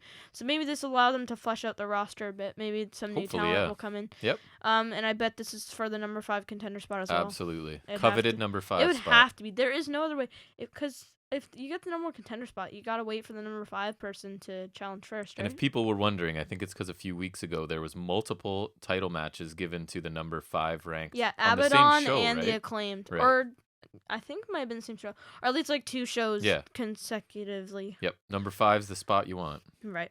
I think there was another number 5 too, I feel like, for the AEW title. I don't know. I don't remember. Or was Cage number 5 or number 4? Multiple times, anyways. Yes.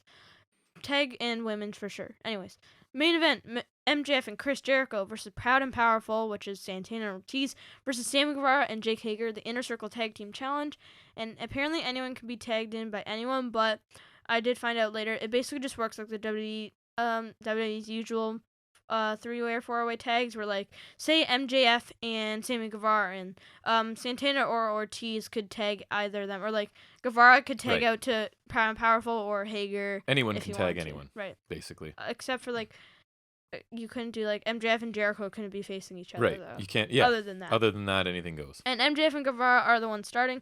MJF though tags it to Jericho, holds and counters, struck exchange, a springboard backflip, and then the taunt, kind of like the Andrade taunt by Guevara after Jericho rolls out of the ring, because that's the kind of thing he and Jericho did when they were less sex gods. I thought Sammy looked really good to start. Like, he seems really fired up to go against Jericho at the beginning here. Yeah, because like he's like, we were teaming and now you're like going with the guy I don't like, and so I'm gonna beat you now. I thought he looked good. Yeah. Chops by Jericho. Guevara catapults Jericho into a punch from Hager for a 2 count. Kind of selling the fact that Hager is MMA person. Yep. Santana and Hager both tag in. Leg kick and a drop kick by Santana. Double back suplex after Ortiz tags in. I thought Santana looked good against Hager too. Mm-hmm. Jericho blind tags Hager, so now it's Jericho and Ortiz. Springboard crossbody to Jericho by Santana. This is not the match I want to take notes on because there was a lot of stuff. Senton by Ortiz. It was a good match though. But standing moonsault off of Ortiz's back by Santana for 2, which we've seen before, but never fails to impress me. Right. Jericho and Guevara both back in the match post commercial break.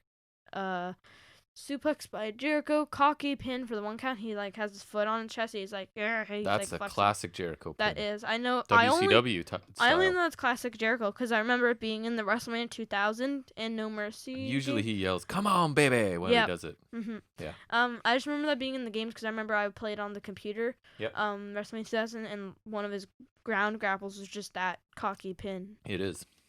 Jericho's Bulldog is countered, and Jericho sent into the turnbuckles pretty hard. MJF and Hager tag in. Hager takes out everybody. A big spine buster by Hager. I feel like if you have a big man, usually they can do a pretty good spine buster. 10 has a really good one, I think. They do look good. I think it's like a simple power move that one most of the people FTR can do. guys has a good one, right? I think it was Dax Harwood. I think. It is. Guevara tags in, springboard cutter by Guevara, super kick on the outside to Jericho by Guevara, and there is just like a little pop-up that announces Omega and Good Brothers versus Mox, Phoenix, and Pac will be the main event at Beach Break. And this is why I was mad about Penta being taken out, because I could have gotten Mox, Pac, and Penta. That is my dream team. That would be amazing. I'll talk a little more about that when we're covering the whole show, but back to the match. Dives by Proud and Powerful. Poison Rana to MJF by Guevara. Love a good Poison Rana. Me too. Avalanche Spanish Fly to Ortiz by Guevara. Love those too for a near fall. Jericho has the bat, but Hager takes him out. MJF has ring, but Hager takes him out. Proud and Powerful double clothesline to Hager. Standing shooting star to Ortiz by Guevara. That guy is insane.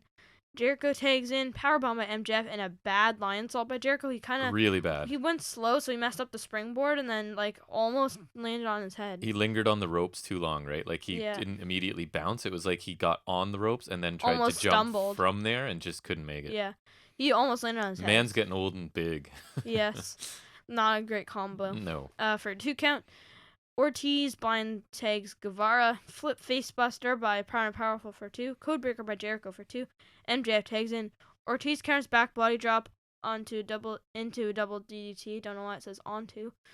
Hager blind tag, a swagger bomb. I will always call it that because that's how I remember it. Sure. I remember him doing. I think it was in like the Royal Rumble or something. No, it wasn't. Maybe but he just like came in. He did like that to a few people. He just runs, jumps over him, and then does the fast version of a Vader bomb. Right. But anyways, Guevara tags in, giant swanton bomb, but Ortiz breaks the pin like huge, giant. Jeez. Beautiful looking. Yeah. Knee to Jericho, GTH to Jericho, super kick to Santana.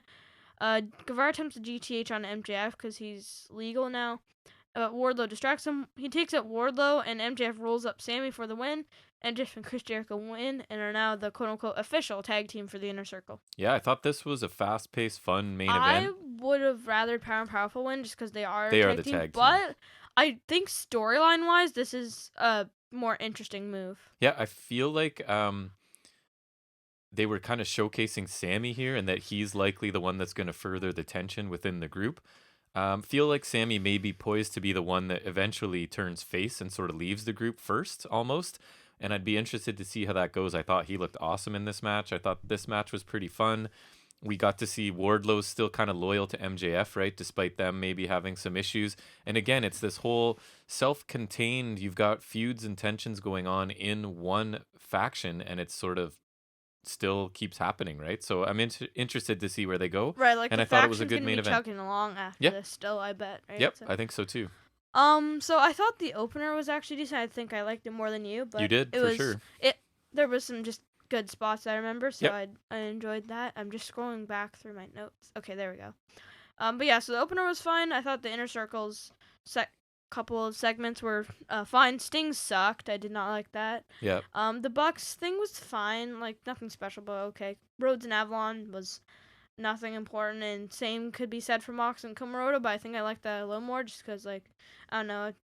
Actually, no, I don't. I'm not even going to say that because both of them were just whatever. Kingston had his usual pretty good promo. He's not going to have a bad one, so let's be honest there. Seidel and Top Flight versus Hardy and Private Party was actually, like, pretty good. Like, one of the highlights for me.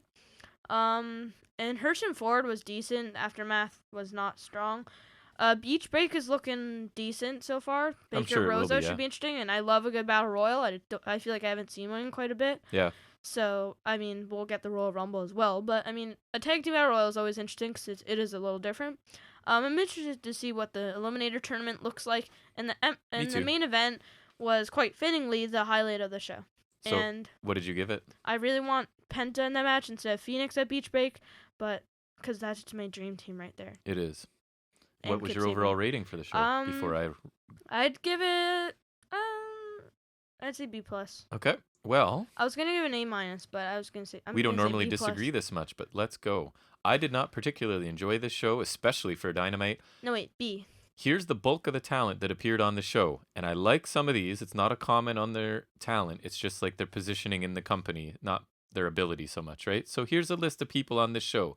Luther Serpentico, Peter Avalon, Colt Cabana, TH2, no offense, Jade Cargill, Nick Komoroto, Matt Seidel, Top Flight, Private Party, Layla Hirsch, Penelope Ford, right? So this kind of felt like they went, oh, but you got a Cody match, you got a Mox appearance, and you got an Inner Circle match, right? And the rest is just nonsense. And Kenny was here. The tag matches were fun enough, but there was so many people in the ring sometimes. There's a bit of confusion as to who was legal at times. I felt like this show just wasn't as polished a show as we're used to seeing. That's fair. I felt like there wasn't much going on in this show that really mattered, especially some of the matches that were just a guy we're never going to see again on Dynamite versus a star on Dynamite. It kind of dragged for me for maybe the first time. That's fair. Lackluster opener, bad Miro segment, weak Alan Sting segment, matches that were okay but didn't matter at all. A decent women's match, a solid 6-man tag, and a solid main event. I'm going to give it a C+. Wow. I was disappointed, man. The card looked weak going in, and it sort of delivered, I guess, on that disappointment. I just felt like I think there was a show like about a month ago where I gave a C+. It was the same thing where I went, look at who was on this show. None of the stars were really involved in anything. Yeah, I think that's like... Right? So I think maybe it's like it's not their fault because like they didn't put their talent, but it's also their fault because they're booking. But like you know what I mean? We're like... But maybe it's just a rest show and whatever. Everybody has a bad week. It's not always going to... Right. It wasn't awful. Like, I'm And not I think failing this will it. show that at least we're not like completely biased towards AEW. And it is hard sometimes because, and this might not seem fair, but a C+ on AEW is different than a C+ on Impact, right? Because I'm kind of rating them compared to their own history. Like, I'm looking at an average AEW So show, like a C+ right? for AEW is probably worse than a C+ for Impact. Right. Yeah, that's basically it, because it's further down from the I'd average. actually no. Right? I'm gonna change mine to B-. Okay. I don't mean to convince you. I'm not trying to No, lawyer you into lowering your grade. But I would say it was like I liked it a little better than you, so that's why I'm gonna like kind of put it lower, but like fair enough. better than you because I enjoyed the opener a little more. I think so. Fair enough. We don't have to agree. Might make a more interesting show when we disagree. Yeah. But that ends our AEW Dynamite review, and we'll roll into our next segment, which, as always, is our trivia-based section, which is off the top of his head. Yeah.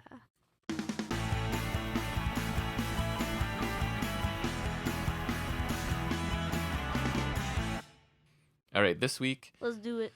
I don't think it's a repeat. I know we've looked at Royal Rumble winners early in our recording career, which you crushed. But Royal Rumble runner-ups? This is Royal Rumble trivia in general. All right. So I've got about the usual, somewhere around 15 questions, and we'll see what you know. So let's go.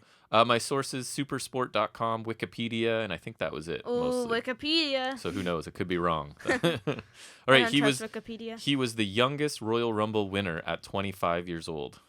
In 2003, Brock Lesnar. Yes, he won in 8 minutes 59 seconds, just 10 months after his debut. I figured younger would be Brock Lesnar because he was youngest WWE champion the year before in 2002, and which was like I think 24. So as soon as I said 2003, you knew? Yeah, That's good. Like even the youngest thing. I was just like I was thinking him, and then 2003 I knew it was him. Smart, because I knew that. You got it. Yeah. Longest time spent in one Royal Rumble. Daniel Bryan? Correct. In 2018. I don't even consider that though because it was the greatest at Royal the Rumble. bigger one. But the only reason I knew that is because I knew that would technically. Do you know how long he lasted? No. An hour 16 minutes. Yeah, but because that was the 50-man one, right? So I don't think that should count, but like I know it does, so that's why I knew that. This Canadian wrestler holds the record for fastest elimination at 1.9 seconds, and was eliminated by Kane in the 2009 Royal Rumble. We haven't met him, but we've seen him. No. We've seen him outside of wrestling setting. Kinda. We went to his facility. Santino Marella. Correct. He's Canadian? Yes. He did get the And we've been to his Battle Arts Academy in Mississauga, which is in Canada. We did. That's what I meant. We saw him there. He does have well, not anymore. I think it was Mike Kanellis now. Was that an Impact actual taping? I can't remember. Yeah. It was, right? Yeah. All right. Can you name... I'm sure you have, or can you name the 4 women who have appeared in the men's Royal Rumble match in history? Karma. Correct. Beth Phoenix. Correct. Nia Jax. Correct. Chyna. Correct. Very good. Who is the only woman to appear in 2 Royal Rumble matches on the same night? Nia Jax. Correct. Nice. Very good. Who has the most Royal Rumble wins, and in which years did he win? Steve Austin. Correct. 97, 98, 01. Correct. Wow. I knew you'd know. I didn't know if you'd know the dates that quickly. Which wrestlers share the record for the most eliminations in one Rumble match, and how many eliminations is it? Is it male and female? No. So the 2 male. Okay. They're tied is what I'm trying to say for the most. Roman Reigns? No. Oh. Braun Strowman? Correct. And someone whose name's already come up as an answer. Brock Lesnar. Correct. Do you know how many? 15. 13 each. Oh, good. 13. Oh. Pretty close. Can you name all of the multiple Rumble winners for men? I don't think there are any for women yet. Steve Austin. Correct. Batista. Correct. Randy Orton. Correct. Triple H. Correct. John Cena. Correct. Two more. Did I already say Randy Orton? Yep. Okay. 2 more from a bit older school, no longer active. Hulk Hogan. Correct. Shawn Michaels. Correct. I'm so good at giving you hints, eh? It's almost like I know you. I knew those too. I just I forgot. It's almost like we've met before. Yeah. Only on Saturdays for this, right? We don't. Otherwise, we don't know each other at all. I don't even know what you do every week. Right. How many names can you list from the top 5 wrestlers with the most Royal Rumble match appearances? So who's been in the most? Kane. The top 5 is number 1. Correct. I feel like it's Goldust. Family Feud. Ding. Goldust is number 4. Dolph Ziggler. No. So you've got Kane had 19, Goldust had 11. You've got 2 guys tied with 12, and 1 guy tied. Shawn Michaels? Yes, has 12. Triple H? No. Who's had the most turns in the world? Big Show. Correct. I know how to give you hints. And a recently retired legend. Undertaker? Correct. So Nice. Kane, Michaels, Big Show, Goldust, I knew Kane Undertaker. and Goldust because I remember watching when I watched Rumble matches, there was like, he's got so many appearances, blah blah blah. Yes, lots. Who holds the record for most career eliminations, and what is the number? Kane. Correct. 49. Incorrect. 47. 42. Well, I knew it was technically, I could 40-something. say you're wrong because it's So Kane has 42 eliminations, and Kane / Isaac Yankem have 44 eliminations. Because if you What want about Fake Diesel? I don't think he had any, or they probably would have included. He was it. in the 97 Rumble. Maybe he didn't eliminate. Or anyways, it doesn't matter. He's in the Final Four of 97. So which wrestler has spent the most cumulative time in a Rumble match? Chris Jericho. Correct. I didn't have to get to the hint. I remember them saying that after the 2017 Rumble. Care to guess how long total? It'd be hard to get 5 even close. hours. Wow. I was just going to say it was hard to get close. 4 hours, 56 minutes. Woohoo! So I had a hint ready, too. He's a big star in another promotion, but you didn't need it.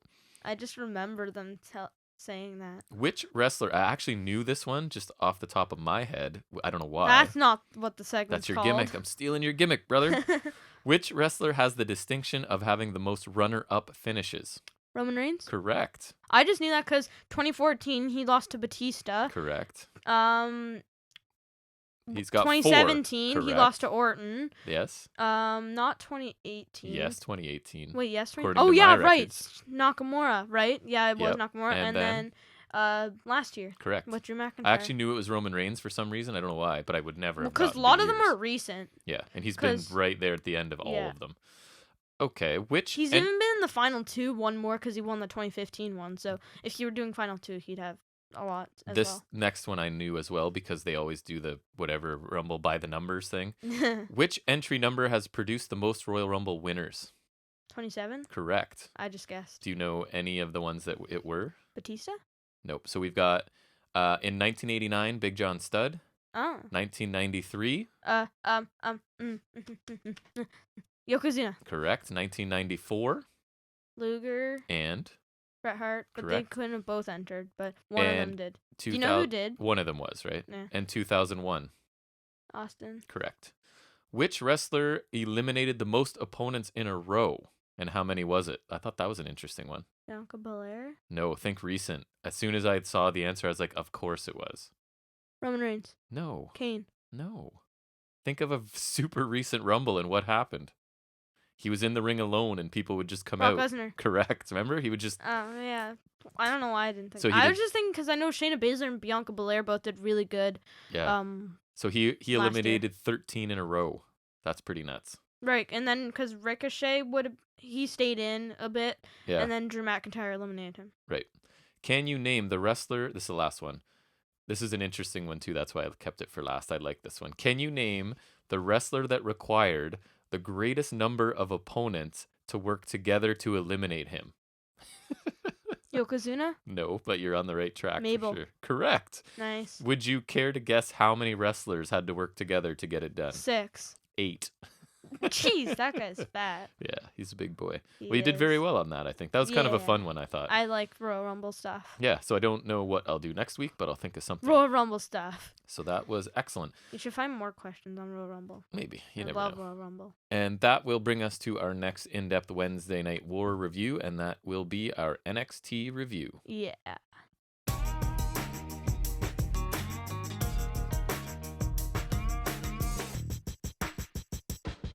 Fun. So we start out with Dusty Cup Round 1 match. We get Kushida and Leon Ruff. Which we already saw a minute of on We did. Wednesday, so Yeah, we were ahead. We were. And they Woo. are already in the ring facing The Way, which is Yeah, they don't Austin deserve an entrance. Theory and Jonathan Gargano.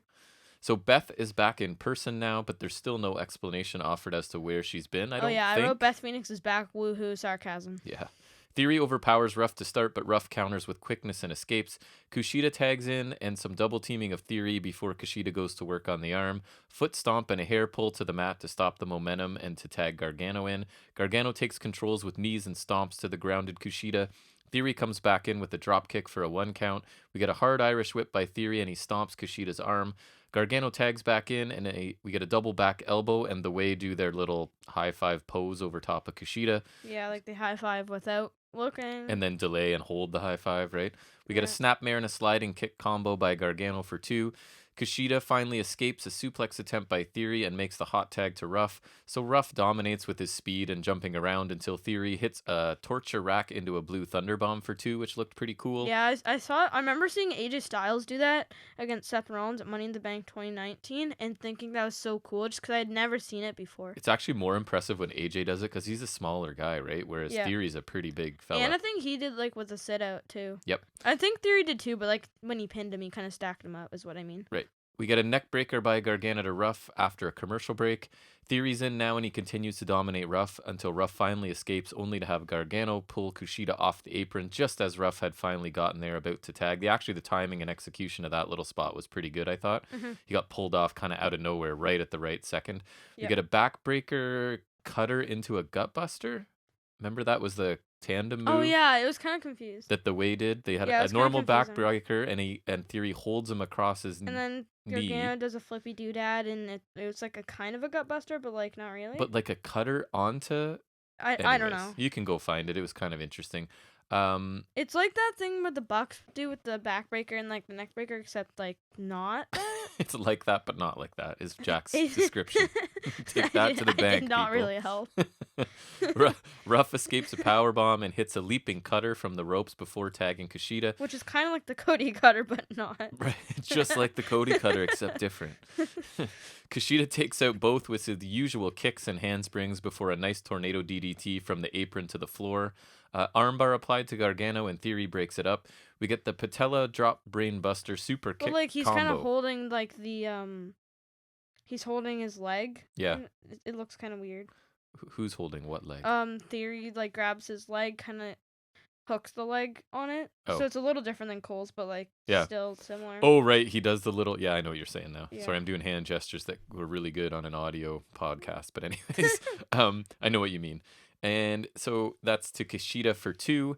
Ruff flies in to save Kushida and ends up outside the ring on top of Theory. So back in the ring now, we get a handspring dropkick, a right hand, and a hammerlock suplex with a bridge by Kushida for the win. A little bit surprised I was. Yeah, it looked cool because like that's an effective pin, but like also didn't look impactful enough. So it.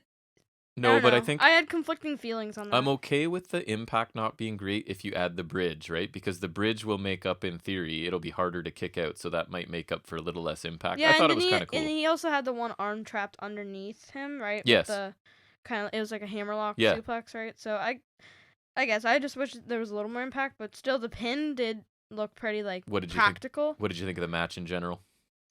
Nothing too special, like not my favorite thing because I was Kushida. Yeah. I think Kushida, he did look better in this match than he usually does, so I'll give him that. Yeah. And Ruff was whatever, fine. I can't get into Ruff. I don't know what it is. Me neither. Like, I don't know. I just can't. And even when he's doing a bunch of offense, I don't know what it is. He's kind of like Trey Miguel, where like not some of his stuff doesn't look too. A little bit, but I'm not even motivated to figure out what it was and write it down in detail for some reason, which is weird. I can't explain why that is, but it is.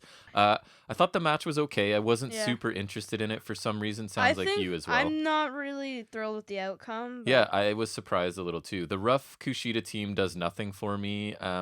I guess we get more of it, and I'm not sure I love the Way losing here either, right? I didn't understand that. I think they're a fresh faction that that's going to be really hindered by a loss here. Right. So I was a bit confused, but anyways, I didn't think it was terrible. It just didn't do much for me personally. We then get something that did a lot more for me and sort of surprised me a bit. Was a Pete Dunne promo, Yeah, my only note was very good. I actually had to go back and look at it again because I was actually quite captivated when he was doing it and was surprised at how good it was. So I didn't write notes. Yeah, cover that, and then I definitely want to talk about it. Because Pete Dunne is not someone that I would say No, is a like, good promo. yeah, but Like it's like keep his speaking minimal and just put him in the I ring. find like nowadays he doesn't speak a lot. When he does, it's good, which Yep. is like what you kind of want. So this was a pre-produced package. So I think maybe that's the key, right? Is not live in the ring, but something pre-produced. So he basically starts out by saying that he and Balor are cut from the same cloth. Whether Balor likes it or not. He says he's always been there and put NXT UK on the map while Balor left, which like, is also a good point. NXT UK Yep. a bit. Instead of getting thanked, he gets compared to what Balor has done. He and Balor are inevitable, which I like too. And this time, Balor just can't leave. When the day comes, Balor will pass the torch to Dunn.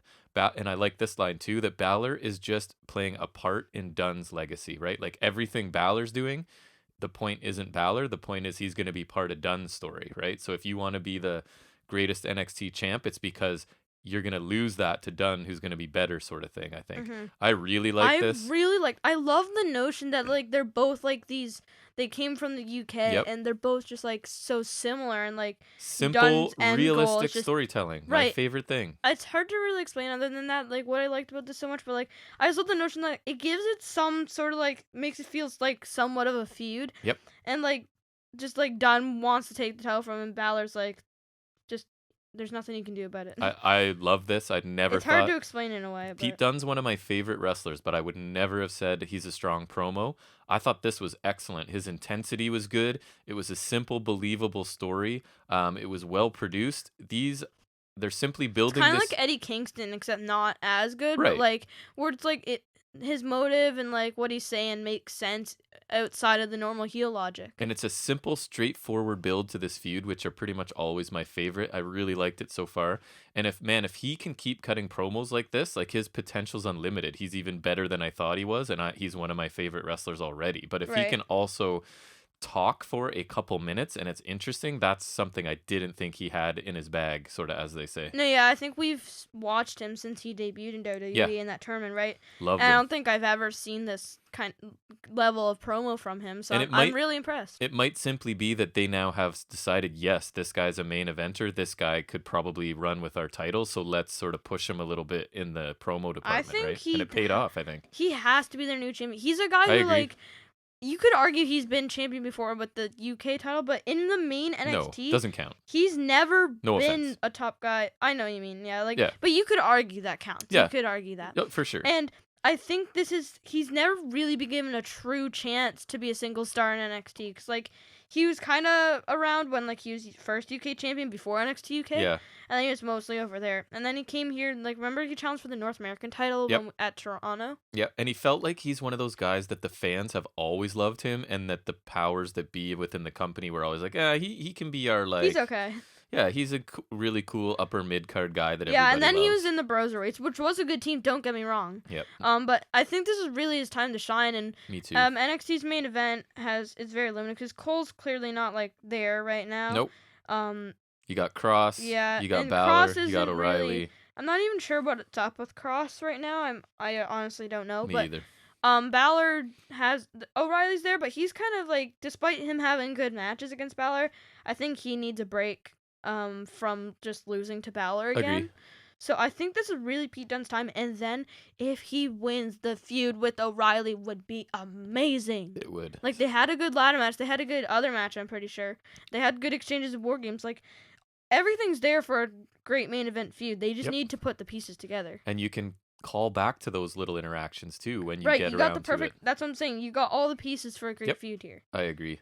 Then we get a very quick Karrion Kross, like he's up next promo, Just- but he's not up next. Yeah, and then so it's it was a lie. Malcolm. I wrote Malcolm Bivens, aka Karrion Kross, not next. Right. So Bivens talks about Tyler Rust, who walks out from, he's sort of in the hallway talking, and then Rust walks out into the hallway from a room where he was having a meeting with Regal. So he got a match with Bronson Reed.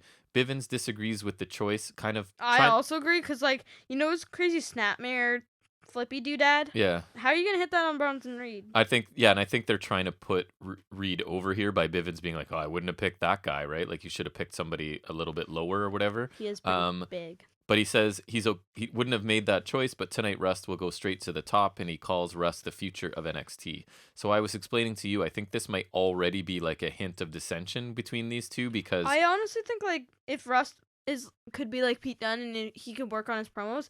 He's got all the tools. I really want to watch this match with Ciampa again. He's really good in the ring. Way better than I have thought he was watching him on the indies. And I think it's just like I said before, the talent he's working with here is at another level, right? I think putting his like debut match with Ciampa was really smart. Because now there's guys that can hang with him, whereas he probably has to hold himself back a bit on the indies when he's working with guys that aren't this talented. He was just... He impressed me so much in that match, just like kind of like what Moose did in the main event. Honestly, like even more so because I had no idea who he was. So I don't know. Yeah. So he's been on a roll lately. So I think this segment was Russ did the one thing right that Bivens is there for. Right. That's what Bivens is. Which is to book him matches and talk to management and stuff. And Russ didn't let him do it, and Bivens kind of doesn't agree with his choice of a competitor. But anyways, I also don't agree. So I feel like it's an attempt at the beginning of a story. So I'm gonna reserve judgment, and I think I'm okay with it if they're starting to build a story. Yes, but I'm less trustworthy with WWE. Fair enough. We'll see where it goes. Yep. Then we get Karrion Kross in an absolute squash match against. I found out. Actually, what's his first name? Ashante Theodonis. Right, so it's basically domination culminating in a Saito suplex by Kross to start, and then he hits another Saito. Scarlett be wearing something stupid on her head, by the way. Yeah, she's starting to almost annoy me a little bit because she's super overly dramatic with everything, including the way she dresses and moves. And I'm more so annoyed with her clothes. That's the more dramatic thing. I think she's just committed to the character, but it might start to bug me. I'm hoping not, because if she keeps wearing that kind of stuff, I'd have to. It was an interesting headgear, yes. Oh my god, I don't even know what that was. Jeez. So the ref has to check on the Adonis, and then another Saito comes right after that, and the ref checks again. Adonis gets up. They did look pretty effective because they did. I love his Saitos. I don't know what it is. They look very violent to me. He just comes down hard and also spins them pretty good really quickly, yes. And then so as Adonis gets up, Kross is sort of lurking in the corner and hits his finisher, which is that forearm to the back of the neck. It didn't look as good. It didn't, especially because he was also winding up for it. But he still wins with it here. Yeah, and there wasn't as much snap. And then so Desmond Troy, Adonis's partner, comes in the ring, and Kross applies the cross jacket to him. And this was just a standard squash match. Again, I do love these Saito suplexes for some reason. They just look extra violent. So this was nothing, just a standard squash, right? Any thoughts? No, it's a squash match, but the forearm did not look as good, and also Scar looks stupid. So that headpiece. MSK are back, and they have a package that starts with them sitting sort of in a dimly lit ring, talking and laughing. And that's similar sort of to their treehouse gimmick that they were doing on Impact. It's almost like WWE being TNA, where like they take people and then do the exact same thing, the exact same gimmick with them. I think it was just a reminder, and hopefully they might still do it more. I don't know. We'll see. So we sort of get highlights. It kind of reminded me. We get highlights of them, and then we get some NXT people. I know Ember Moon talking about how good they are. Which confused me, because what does she have to do with this at all, ever? Basically, that they've worked a long time to get here, and now they're here, and they're going to win the Dusty Cup. I thought it was fine, and I'm actually really glad this team's getting some extra attention. They should at least make the finals of this tournament, I think, if not win it. They have to be anywhere near the finals is good for them. And the fact that there's any extra time being spent on them like this, to put a package in like this, indicates someone important must like them, and that maybe they actually have plans for them, right? Because they went out of their way to make another sort of promo package for them with Ember Moon talking about them, right? So the fact that even that extra effort went into them makes me a little more optimistic that they're going to be sort of used, because they are really good and fun to watch and will just bring a different dynamic. So I'm hoping that they do get some attention. It looks like they're going to, so that's good. Mm-hmm. Then we get Toni Storm and Mercedes Martinez. Little promo there, talking about that they don't need to like each other to win. Toni Storm's not good at promos. They just have a similar goal, and they hope that Carter and Catanzaro enjoy their first round exit. I thought it was fine. Storm spoke, and it wasn't bad. And then I just put sarcastically, a tag team that doesn't like each other? What a crazy, unique idea. They're making history right here. Nobody's ever done that. They're in the Women's Dusty Classic, and they don't like each other. This is probably my trope that's annoying me the most right now, because I feel like it's just so constant prominent everywhere, across brands, across companies. It's like, here's the reluctant. I mean, WWE's really killing it with a lot of them. Yeah, sometimes they work, but not usually in WWE, because usually it's like a recent example that comes to mind for me: Seth Rollins and Braun Strowman. They beat the OC for the tag titles, which whether you like Gallows and Anderson or not, they're an established tag team who I think Yeah. deserve the belts more. And literally just because they were going to face, and then they faced off for the Universal title at Clash Champions.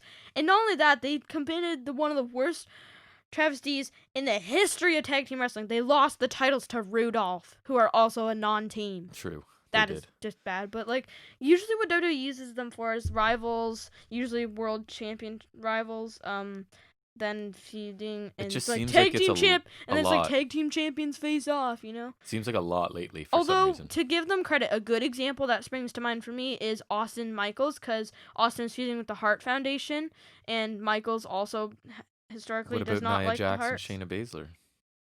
I guess. Kinda, but Nia right? Jax kind of sucks. Yeah, true. Anyways, it's because like they at least had common rivals, right? So they took the tag titles, but then after they weren't focusing on their common Right. rivals that they had, then there's dissension, which led to a match at King of the Ring. I only know that because I played the showcase mode in 2K16. Mhm. Anyways, that to me is a good example because like they had common rivals, so they had reason to be teaming with each other, and then kind of you could see after that it dissented. But most of the time, it usually sucks, like Strowman and Rollins. Fair enough. But good sorry, little I kind of history went on lesson. a tangent. Like, Hey, you do that sometimes. It's okay. It's but my point is, that's part for of the show, buddy. For the most part, they suck at these mixed teams, but sometimes they work. Like, Yep. The odd time. And our next match, we're going to get Imperium, it is another Dusty Cup, versus Lucha House Party. So Bartel controls Dorado. So Lucha House Party, in case you don't know, is Lince Dorado and Gran Metalik now. So Bartel controls Dorado kept the name for some reason. on the mat to start Sorry, he confused me there. Sorry. They're on the mat, and then it sort of ends with a suplex. Dorado finally escapes with chops and slaps and tags in Metalik, who hits head scissors and a shoulder high splash when he was standing on his partner's shoulders. Yeah, he was standing on his shoulders and his splash. It just looked cool because, like, I don't know. Just when he hit those two cool. moves in very quick succession, right? So it looked pretty neat. I thought that was a cool little sequence as well. Yeah, I really liked it. Eichner gets tagged in, and he starts using his power to overpower Metalik. We get a cross body caught into a backbreaker by Eichner. That guy is so strong, and he's not like the biggest guy, but they even said in this deceptively strong, pound for pound, probably the strongest guy in NXT. We get a tag to Dorado. A double team moves to the heels until Eichner destroys Dorado outside the ring. Speaking of strong guys, I just thought I missed Tyler Bate. So what was I know you liked the combo too. I don't know if you remember. I'm sort of putting you on the spot, but outside the ring, remember Eichner hit 2 moves in a row that destroyed Dorado. I think one was It's like I think he body slammed him. Ran him into the ring apron and then threw him somewhere onto the. Anyways, it looked awesome.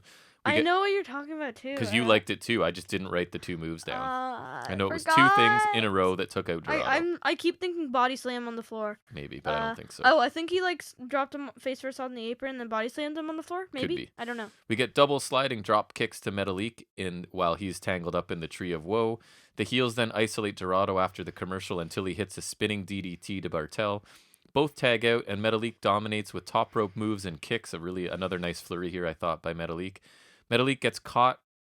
Imperium hit a sloppy assisted jumping DDT for 2. Did not look great. Metalik escapes a weird. It did. Metalik escapes a suplex and tags Dorado, and they hit a missile dropkick into a code red for 2, which I thought looked pretty cool.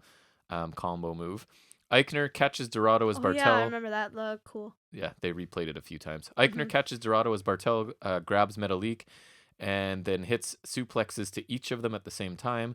The finishing sequence is crazy with the Lucha House Party breaking up an Imperium double team move. They hit some high-flying moves, then a shooting star to Bartel by Dorado for the win.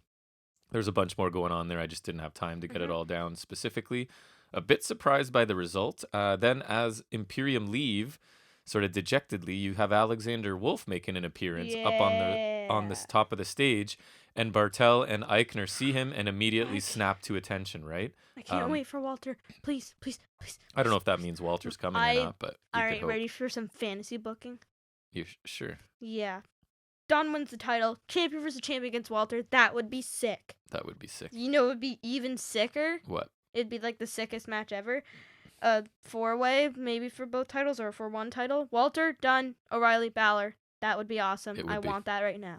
I would Not really fantasy booking. I'm on board for that fantasy too. Match booking.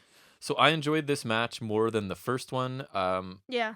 I thought Definitely. everybody involved looked pretty good, and I'm generally not a Lucha House Party fan. Like, I don't. Or Imperium as of late. They've just been booked so weekly for so long now. It's hard to see them sort of winning, but I'm glad they got a win, I guess. 2 brands. Keep that in mind. Yes, I thought it was entertaining, fast-paced match. It was pretty good. Yeah, it was definitely better than the first one, although not a high bar. It's Right. Kushida and Leon Ruff. So we get a fight pit weigh-in now. Fight pit. So Ciampa is 201, Thatcher's 225. I don't understand what the weigh-in point is. Like, same Well, thing and with this one Cage didn't and even Allen. break down, right? It just ends with them sort of standing face to face, and Regal's Right, there it's in not between even to them. show the big difference between them And either. yes, 24 pounds is a significant difference. I just don't understand because like, it's not like a cruiserweight match or something where you have to like be qualified, right? No, Like it's just when something remember when Buddy Murphy was being weighed for like the tournament or whatever? Yes. Or in the when Enzo had to vacate the title because he was an idiot. Yeah, my favorite was at WCW. Was it Jericho that used to walk around with the scale and make everybody weigh in? It was awesome. That's funny. That sounds like something you would do. So they basically shoved here, and then that was it, right? There was no brawl, there was no Yeah. anything. So it was what it was. It was nothing really worth commenting too Mhm. much. So then Beth Phoenix talks and introduces the women's. So she talks about some of the women's wrestlers from NXT, and I started listing the names, and then she kept going, and it was basically any woman that's ever wrestled like any you even match had of Carmella and consequence. Alexa Yeah. Bliss who had accomplished nothing in NXT. So But I I guess wrote, the point is they were in NXT. They Now were. they became successful. That's right. And every time I just kept saying Shayna Baszler, and after Carmella it was Shayna Baszler. I was like Shayna Baszler. So 'Cause Shayna she Baszler's the says they best. will make history again, and she kicks off the tournament as all of the competitors are on stage, and the match basically goes right from there. So no intro music. They're all standing on the They stage. all walk down at the same time. So yeah, Carter, Catanzaro, and Do you Storm and expect them Marti. not to fight? Like, jeez. They head to the ring for their match. I swear, that segment is just asking for a brawl. I actually thought Beth's part here was pretty good, and like the appropriate amount of like pomp and circumstance, I guess, for lack of a better term. It was enough. They acknowledged this, and it was new and historic and whatever, but it wasn't too long. I thought it was appropriate, is I guess the best word I could say. It wasn't amazing, but they want to do something, then that's fine. Right. So we get holds and counters by Storm and Carter to start. We get Holds encounters. I am shocking. shocked. No match starts that way. Shoulder tackle and a drop kick by Storm to take control. Martinez comes in with a side slam for 2. Up kicks by Carter, and she escapes to tag in Catanzaro. Double team moves and a tope atomico by Catanzaro for 2, which I thought looked pretty good. Nice. We get a big chop by Martinez, and she's now dominating Catanzaro because Catanzaro is very tiny and Mercedes is powerful. Reversals, and Martinez hits a power slam. Storm is in briefly after the break and hits a running corner hip attack as Martinez makes the cover for 2. Reversals on the top rope into a Frankensteiner by Catanzaro that looked pretty nice.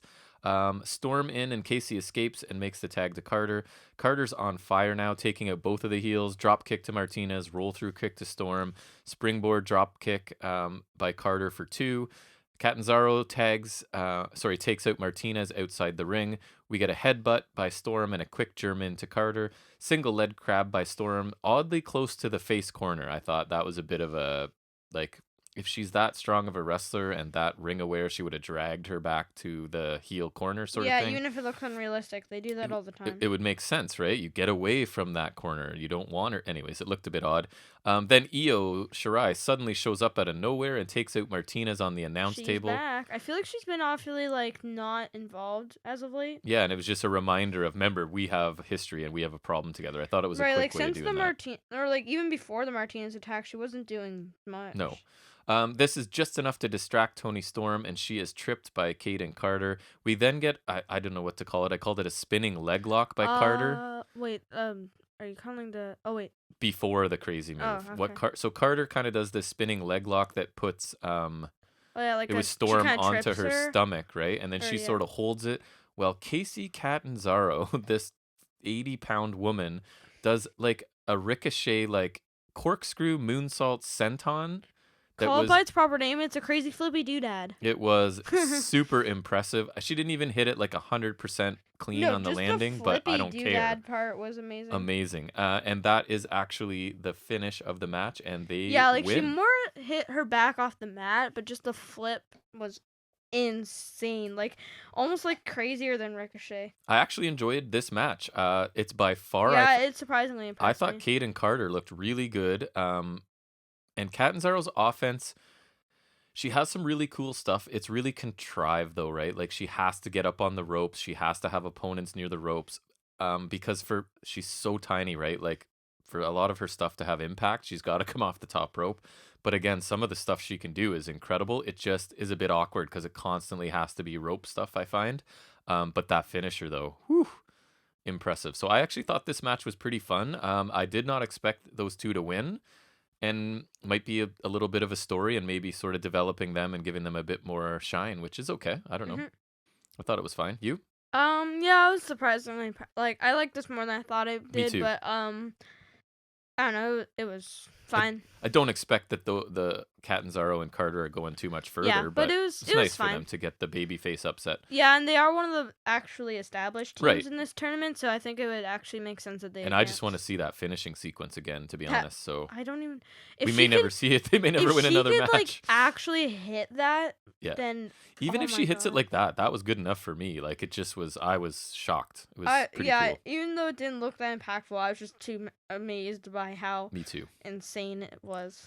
So Balor finds Regal backstage, and he wants Birch and Lorcan, and he says, "I like this line too, that he's going to chop the arms off before he chops off the head." So he's going to take out Dunn's kind of cronies before he gets to Dunn. He's going to take out the arms first until we get to the inevitable ultimate So Regal showdown. tells him that for safety reasons he can't allow him to do that alone, and that Balor needs to find a partner. So that'll come up again later. And a group owes him a favor. What other group would there be? I don't know. Swerve and Bronson Reed cross paths briefly in the hall, but we don't get the audio until later. They show us what they were talking about. And then quickly just flashes to Ciampa getting ready for the match. I think the ref's explaining the rules to him. Then we get Carter and Because Thatcher didn't already say in that face-off last week. Carter and Catanzaro interrupt Mackenzie as she is announcing that Theodonis is injured and out of the Dusty Cup. I did find out it's a kayfabe injury, though. So yeah, I figured it was. So they're just happy and celebrating their win and interrupt Mackenzie. Basically, it was fine. Then we get Tyler Rust versus Bronson Reed, and we get a struggle for an advantage until a big shoulder tackle by Reed. We get a gorilla press gutbuster and a reverse follow-away slam by Reed, which I thought was a cool combination. Yeah, they said they hadn't seen before. I feel like I have, but I honestly can't tell you if I have seen me either. that before. Looked cool though.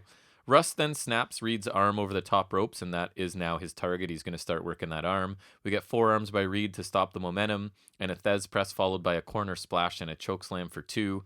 A lot of big offense by Reed in this not very long match. Reed up top, Rust follows, gets knocked down, but comes back with a pump kick and a Samoan drop from the top, which I thought was very impressive of Tyler Rust. It looked cool. Rust gets powered down off an attempted snapmare, and then the big splash by Reed for the win. I actually like this for a mid-card match. I know you're not a big Reed fan, but I feel like he looked strong in this match, and Rust showed flashes as well, right? I feel like there's a story starting to be told with Bivens and Rust, so I'll be a bit patient. I would love to see him rack up some wins, but I didn't think he was going to win this match, and I'm okay with Reed winning, and I thought Reed looked pretty good. Thoughts? It was fine. I'm not a huge fan with Reed winning, but it could further a storyline, so there's that. And yeah, it was fine. I thought Rush should have maybe gotten some more offense because I think he does have some pretty cool offense. But and I think he just feels like a guy that fits in the NXT that we used to love, right? Like he belongs back when NXT was the cool, amazing thing. I feel like he would fit in there because he's like he's like NXT where like he's and he doesn't seem like he's a can't miss main roster guy, right? He just feels like a guy that would fit in the super hard wrestling, like just different show that's NXT. That's not quite that way he just anymore. Kind of belongs in NXT. I like him. Finn tells Mackenzie that people around NXT owe him a favor, and it's time that they had a chat, so he's clearly got an idea of who could be his tag partner. And Thatcher is a quick shot of him. He's getting the rules explained to him as well, leading up to their main event match later. We then find out Balor approaches the Undisputed Era and asks for Kyle O'Reilly to join him against Lorcan and Birch. And you wouldn't even pick Adam Cole. How dare you, sir? Well, that's because they have this personal history going on. And O'Reilly is in. I actually liked this little bit. The tension felt kind of real here. I liked it. It was believable. And Undisputed Era being serious was not boring and refreshing. And I haven't really cared for much they've done lately. But this was them almost like if you didn't know and you just looked at them, they don't look like a babyface group there, right? Because they were serious. because a guy that they have problem with has sort of walked in to talk to them. So I kind of like them here because they weren't baby faces, which I feel like they don't do very well. Thoughts? Yeah, I like this. Just the simplicity here really Exactly. works. So, Yep. and I think that could be a really good match. I do too. And this is like, they kind of have the type of rivalry where they don't like each other, but they'll still probably work together in this match. And it's like a reluctant tag team. What an amazing idea. But, I don't think it's actually an ever amazing happened. idea. No, but I think it's just another example. No, though, but right? I think in this case it's actually kind of an amazing idea. Like, it works here. Yes, and it's a one-off. I think, theory. and I think this actually it works here. Yep. Like, it makes sense. I like you said. I think the match will be cool, so I'm here for it. Mm-hmm. So then we get Santos Escobar is in the ring to speak to us. Santos Escobar. And he says a champion doesn't have to beat a curse, doesn't have a glass jaw, so he's taking shots at Gargano, at Balor, and he doesn't need a flashy car and a flashy woman like Cross. So he's calling out pretty much everybody with the belt, which I thought was kind of cool. Or like Cross, who didn't lose the belt, right. I guess. Yes. So he backs up everything he says, and he's beaten everyone in his path. He rips the Lucha House Party and says his guys will win the cup. The Lucha House Party then interrupt, and there's a brawl, obviously. And Legado take control of the brawl until Kurt Stallion comes in to make the save. This was pointless, and a bit too much LHP, as I say, Lucha House Party. Yeah, on my and NXT. Also I think this was pointless, other than to set up Kurt Stallion versus Escobar next week. Right. And one thing I want to say, I heard Legado's theme. My first instinct was to groan, which is not good. No, because we used to love WWE them. has done nothing with these guys to the point where I don't care about them and almost don't want to see them because I know it's going to be a waste of time and I know it's not going to be interesting or important. And we were very interested in them It's early. been too little too long. Yep, you're right. And the fact that I groaned at their theme, I hate that because I used to love them. And I just want Escobar away from this because I think there's still money to be made with him. Again, a bit too much Lucha House Party in my one episode of NXT, but I guess they're trying to tell some sort of story, so we'll see. I think they are talented in ring, and I think maybe they stuck to just NXT. They've just been a jokey comedy, they just love to have fun for too long. Which sucks, because Metal League was awesome in the Cruiserweight class. He was I think Dorado's super talented too. Yeah, and I just think remember we met him? Serious. Oh yeah. In a store in Toronto. Oh yeah. Was that? I forgot. Yeah, he was doing something at the shoe store. Yeah, and because that was around SummerSlam. Fun fact, I don't think people know because he doesn't get a chance. He speaks perfect English. Yep. Yeah, he does. Yeah. We didn't get to see him unmasked though. No, we did not. So then we have Maverick and Dane are talking to Mackenzie. Drake raves about Dane having Dane as a partner. He says he respects MSK, but they're gonna win. And then basically Dane's no, they're not. You did a good job, and slaps Drake on the back, but obviously it's a bit too hard and it hurts Dane, and that was the bit of, I don't know, this was fine. It was super, super short. I can't really complain too much about it. Yeah, it was fine. This team's kind of grown on me, to be honest, so I just think Drake's just such a good character that he can pretty much make anything work. Yeah, and it's definitely an improvement from the guy chasing R-Truth or the guy who wets his pants when Big Show's grabbing him. Yes. So then we get our main event, which is Fight Pit. Fight Pit! I knew it was coming. Tommaso Ciampa versus Timothy Thatcher. So we get a dramatic ring announcement from, I forget her name, but she's up on the platform. They told us this time too, and I didn't even care. She's up on the platform of the Fight Pit to do the introductions. Oh yeah, I found Leon Ruff is dating. Do you know the female ref that they had this show? Yep. Apparently Leon Ruff is dating her or married to her. Something. Oh, nice. I think. So it's weird because they do sort of the ring announcement from the platform, and then we get a Kurt Stallion talking to Mackenzie is sort of wedged in here. They don't know what next means. No. And he gets interrupted by Escobar, who will embarrass Kurt next week in their championship match, and then it's back to the actual match happening. Fight Pit. And I thought Thatcher looks cool because he got introduced first, and he's just pacing across the platform up top. Yeah, so this was in a separate section of the performance center or whatever, because it was because it would take a while to set up, so it's just kind of behind the ring or beside the ring or whatever, right on the other side of the chain link plexiglass, and so then there's stairs and a small just kind of Tron wall for the Titantron, and then they just entered and started on the platform this time. Yeah, that was my only complaint coming, is that I thought there was a bit too much wrestling on the platform. But I agree, because I just I like because I did watch like a clip of the fight pit when it Right. happened. I just liked like the bit of it, and then I remember he did like the floating bro off of it. But I just like they used it very limitedly. What I really like about the platform is that it's like narrow, right? But like there's enough like Thatcher did a suplex on there, Yes, right? just enough room for that. Which I thought was really cool. I don't know, I like it. It was. So they explain the rules: no pinfalls, win by knockout or submission, and you must win in the pit. So they start by brawling on the platform. We get a suplex. I like that they refer to it as a pit. Suplex by Thatcher on the platform. Ciampa escapes a single leg and hits a running kick. Stomps and chops by Ciampa. Thatcher with forearms, but Ciampa takes over and stomps Thatcher against the railing that is sort of surrounding the platform up top.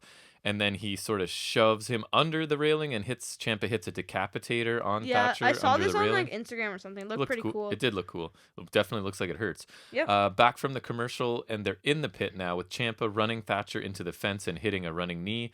Thatcher shoves Ciampa's shoulder first into the corner, which is sort of tweaking his shoulder sort of thing.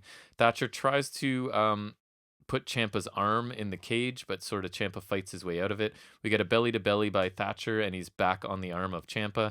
Mounted elbows by Thatcher, and then back to Ciampa's arm and fingers. Ciampa pulls Thatcher into the cage out of desperation, then hits a catapult by Ciampa, sending Thatcher into the cage. Kicks and stomps to the grounded Thatcher now by Ciampa. Thatcher uses his legs to shove Ciampa into the cage, and Thatcher applies a sleeper hold. We get a mule kick low blow by Ciampa while in the sleeper's hold, and a Willow's Bell off of the ref's back, which just kind of looked cool. It looked like he would accidentally kick the ref in the stomach, and then that would be a ref bump and blah blah blah. Nope, just using him for a move, which looked cool. That reminds me. Remember when Evil Uno did that all the time? Yeah, he would use cool. to hold the foot for him. Yeah, I remember that. We get Thatcher escaping a fairy tale ending, and then we get a forearm exchange. Ciampa uses sort of like a DDT grip and rams Thatcher's head into the pole, and then he hits the fairy tale ending and a choke. Thatcher backs into the cage to break the choke, and he goes back to the sleeper hold. Ciampa, while trying to escape, gets his leg caught in the corner of the cage where sort of two sections of the cage would meet. There's a bit of a gap in between the two poles. Because there's no ring post and whatnot. Right. So he gets one of his legs stuck in there. Thatcher grabs the leg that is available and applies a stretch muffler. Rock. And Ciampa ends up tapping out to it did look pretty painful, right? He's got one leg being stretched across behind this guy's neck, and his other leg is trapped between two parts of the cage. What? Rock in the fight pit. Yeah. Of course. So the show fades out with the two on their knees, sort of looking at each other with a bit of mutual respect in their eyes, I think was the plan there. What did you think? I kind of like this similar to Balor and O'Reilly, where like both tough guys who just want to win, then they do end up teaming because they replace Adonis and Troy. Right. And it's like almost like they have the mutual respect because they know they're both like tough and like I agree. That kind of thing. I thought this was pretty good. Not the best, but I think it was pretty cool. Like, I think the fight pit's a nice stipulation. I think Thatcher having his own match is always a decent... That was part of my comments, yeah, too. right. Like, having your own match stipulation is always a good sign. And winning unless your name is the Great Khali. So I like this match. It stayed on the platform a bit too long. That was my only complaint. Not a mate. Kind of the nitpicking. Suplex there was cool, just because I love, like, I don't know. I just think the platform bit's so unique, and also the no ring ropes and whatnot. Yep. But after that, when they got in the pit, I was fully engaged in this match, and I liked the finish, and I liked the fact that Thatcher just, when he's like yelling, he looks like an absolute madman. Yep. He's got like his teeth like sort of missing or whatever, and like he just looks crazy. I thought him winning his signature match is a good idea, so I thought it was pretty good. Yeah, I like that he's undefeated in this match now. I mean, there's only been 2, but still. What'd you think of the show in general?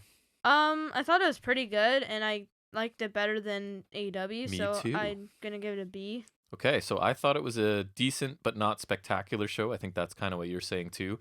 I really liked the main event and the women's tag match. The men's tournament matches were fine, but not spectacular. The Pete Dunne promo was surprisingly good. Yeah. Rust Reed was entertaining enough for a mid-card match. I thought this was easily a B show, like pretty easy to rate. I didn't have to think too long about it. Agreed. Meaning I liked it. I didn't love it, but for me it was significantly better than AEW this week, and it's not that often that I say that. So I thought they didn't win the ratings, but they won my heart this week. Right? It sounds like something cringy you'd say in like a movie or something. It was meant to be that way. Making my children cringe is like it's like a badge of honor good game. for dads. Yes, exactly. If I say GG good game to Nate does my not like that. younger son, he gets upset about it, and I love it. Well, that ends our Wednesday Night War reviews. Yes, you do love not annoying your children, I guess? Yeah, I do. Annoying your children? Yeah, well, is I what gotta you do call it. something, right? Gotta have a hobby. Well, let's transition into our next segment, which is any other wrestling business. Any wrestling, anywhere.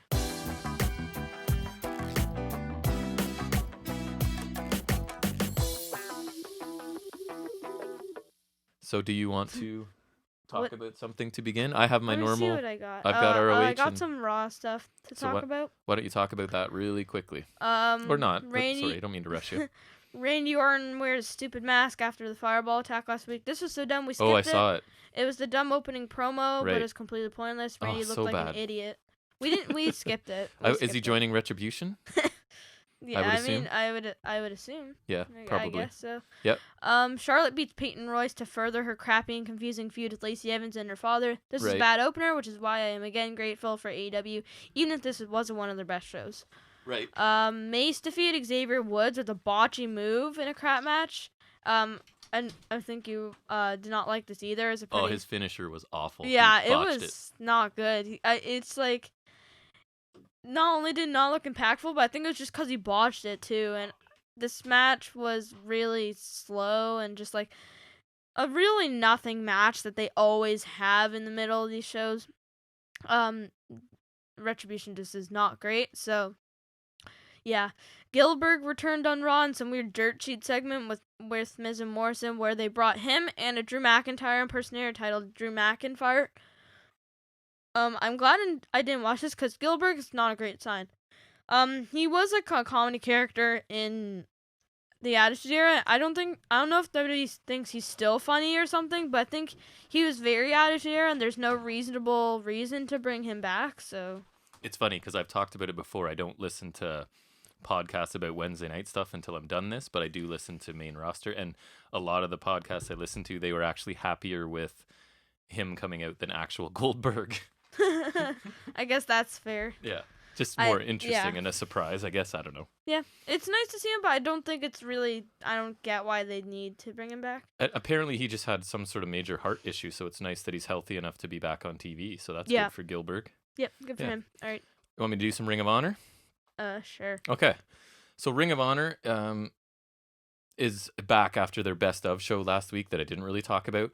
So Quinn opens the show with her usual greeting, but then explains how the... AKA hand gestures. I feel bad because we make fun of her. She is actually good. It's just a lot of gesturing. Although she's cut back a little bit, It's really hard to not make fun of it when it's really ridiculous like that. So I talked to you about this. She explains how the different divisions within Ring of Honor work, and I thought this was kind of interesting. They're just trying to make this the realistic promotion, right? So it's kind of like what New Japan does because they've got junior heavyweight and heavyweight, right? And they're like... Because like the Young Bucks were junior heavyweight tag team champs a bunch of times, and then like they like finally moved up to the heavyweight division, which I think was kind of a bit of a big deal. Yeah, it is. It's like it is. It's moving up the ranks basically. But I think these are like I don't think you can do that. No, so a wrestler can only be ranked in one division at a time, and but like, what if they're switch? How would they switch? Oh, we'll get there. Any wrestler in the top 3 is eligible for a title shot. A wrestler can also be part. Dad. Not 5th, I know. They're not including the 5th. I know 5th is most important. That's ridiculous. This is an outrage. A wrestler can also be part of the tag team rankings, but not another singles division. So wrestlers are assigned their division based on several criteria, including wins and losses, strength of competition, etc. So that's the thing. You're not choosing what division you're in. Their executive, their whatever power structure decides what division you are in, and if they'll decide when you switch divisions. So tonight, Dragon Lee will defend his TV title, so that's one of the divisions, against the top-ranked Ray Horace, who is followed in the rankings by Deppen, Dak Draper, Kenny King, and LSG. So that's the basic top 5 in the TV title rankings. But the opening match tonight is going to put Flip Gordon against Rhett Titus in a big match in the Pure division, where Flip and Rhett are ranked 2nd and 4th respectively, right? So they're in the rankings for the Pure division. So you've got Pure division, Tag division, TV division, World Championship division, and I think that's it. So the ROH Board of Directors has banned Matt Taven and Vincent from interacting at future events due to the general chaos and mayhem surrounding those two. So again, What wording right there? they're trying to be the realistic ones, right? Where if you guys keep interrupting the show to fight, we're just going to say you're banned from interacting or there'll be further sanctions against them. So they're trying to make this the realistic promotion, right? So clearly they are going for some super realistic feel. General chaos and mayhem, though. Wow. With set divisions and rankings and making rulings on wrestlers who keep attacking each other outside of a wrestling match. On the surface, at least, this kind of appeals to me, right? Because it's a little bit different than everybody else, and I'm okay with it trying to be realistic, and we'll see where it goes from there. So we get Rhett Titus speaks in what is a decent promo. Something about his delivery bugs me, but that might be just me, so I won't be too critical of him. I don't think he's a good promo at all, but again, the way ROH sets up their promos, it's going to be about as good as he's going to do.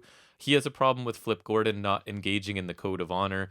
Flip is not a pure wrestler. New Rhett Titus follows the rules, and he will beat the honor into Flip. So it's basically this idea that Flip wants to be part of this pure division, but he's not really a pure wrestler, not only in the way he wrestles, because he's very flippy and whatnot, but also because he's not honorable at all. He won't engage in the code of honor. He's not following sort of the rules of the division, and Rhett wants to sort of enforce it, I guess. Flip Gordon promo time. He does a decent job, says that he didn't see any honor in the way Gresham beat him. So Rhett needed the foundation to find himself. Instead, he found a problem with the mercenary, which is Flip's nickname, right? They both worked hard to get on these shows, and Flip has beaten Rhett multiple times. It's finally Rhett's feel-good moment, but Flip doesn't give a damn about that, basically. He's the heel in this, so we get the match comes up next. We get stats. Titus has won his last 4 matches and is undefeated in pure matches. Gordon is 2-0 against Titus lifetime in singles matches. So in the match, Titus repeatedly goes after Flip's leg and applies a single leg crab multiple times, leading to Gordon using all of his rope breaks with a couple minutes left in the match.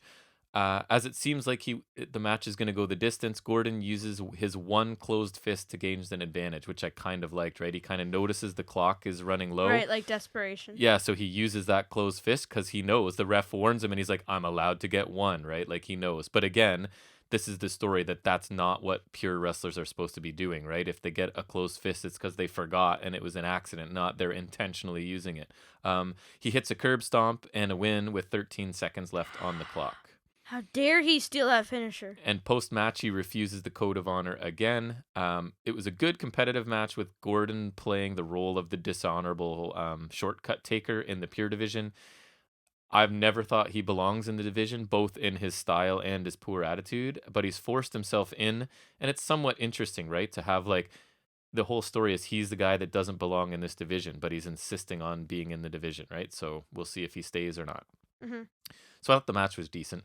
Quinn talks to Flip Gordon after the match and calls him out for using a closed fist. Gordon tells her it's within the rules, but Quinn tells him, due to his action in this main event and at Final Battle, he has been suspended from the pure division, right? So again, whatever their governing body is, they haven't mentioned who's in charge, is deciding, no, you're not meeting the criteria of this division, you're suspended from the division. So Flip doesn't care because, in case we've forgotten, he's the #1 contender for the ROH Championship, and they act like the pure division is the only division in ROH. He may enter every other division just to stick it to the pure division. I actually like this, even though I'm not a fan of Flip Gordon at all. We've talked about that before. Not so much his ability, just him as a person mostly.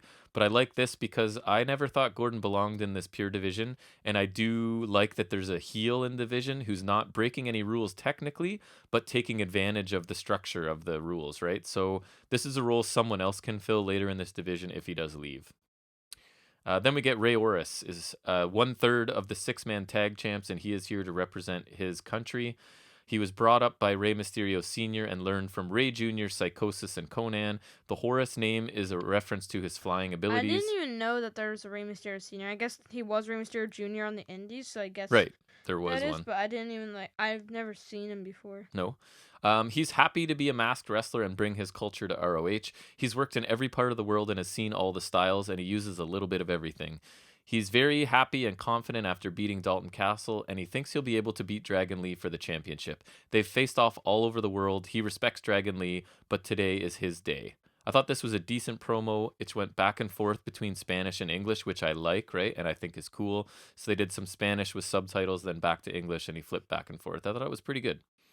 Then we get sound guy is trying to mic up Dragon Lee for his promo, and he asks Lee to sit, and Lee gets mad because the sound guy is speaking English, I think was the point, and he kicks the chair away. In a very short promo, Lee speaks in Spanish to start with no subtitles, which I actually thought was cool too. Like, I have no idea what he's saying, but you can get the gist of it just by like the tone and the pace and whatever. So I kind of like the decision for no subtitles.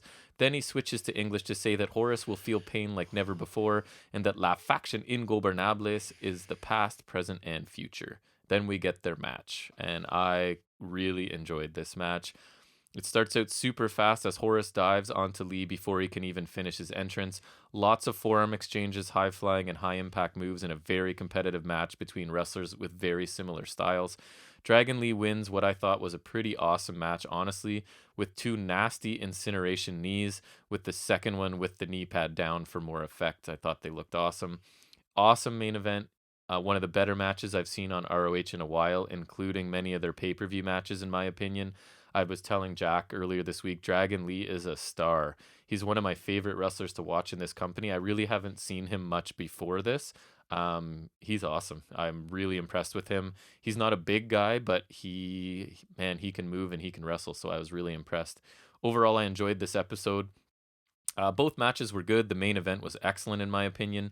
None of the promos were standouts, but they were all solid. Flip Gordon's story development and his suspension from the Pure Division were kind of interesting to me. So I enjoyed learning about the different divisions and how they sort of decide them and whatnot as well. Overall, this short show flew by. I gave it a B+ this week. Nice. I was telling Jack earlier on our walk back from Booster Juice, I keep waiting, and if ROH is really boring or something for a couple weeks, I'll probably drop it from our show, but they keep just sort of being interesting enough where I'm like, okay, one more week. So I don't know if any of you are listening specifically or care about me recapping ROH at all. I'll keep doing it for now. If it gets really boring, I'll stop. Or if you really want me to keep going, just send us an email, and I probably will. Mm-hmm. Do you have anything else? If we get requests, we'll probably like almost always do it. Yeah, man. I have Impact waiting. Do you have anything else you wanted to talk about? I've got a full spoiler coffee sip for the WWE India Special Superstar Spectacle. Go ahead. So if anybody is going to watch that, then maybe I would say skip like a minute or two at least. Mm-hmm. So it'll begin with, because it'll occur this Tuesday. Begins with promos for Indian wrestlers such as Jinder Mahal, Bollywood Boys, Indus Sher, Kavita Devi, I'm going to butcher these, Guru Raj, Jeet Rama, Dilsher Shanky, and Giant Zanjeer. Yep. And Jinder Mahal addresses the crowd discussing Republic Day and encourages fans to show their support in order for India to get its own weekly show. Right. Which is the plan, NXT India. So I'd Intercontinental Champion Big E and Xavier Woods come out to wish the Indian fans a happy Republic Day, and after being joined by Street Profits, the 4 and some dancers all partake in a Bhangra performance, which is like an Indian dance thingy. Yeah, cool.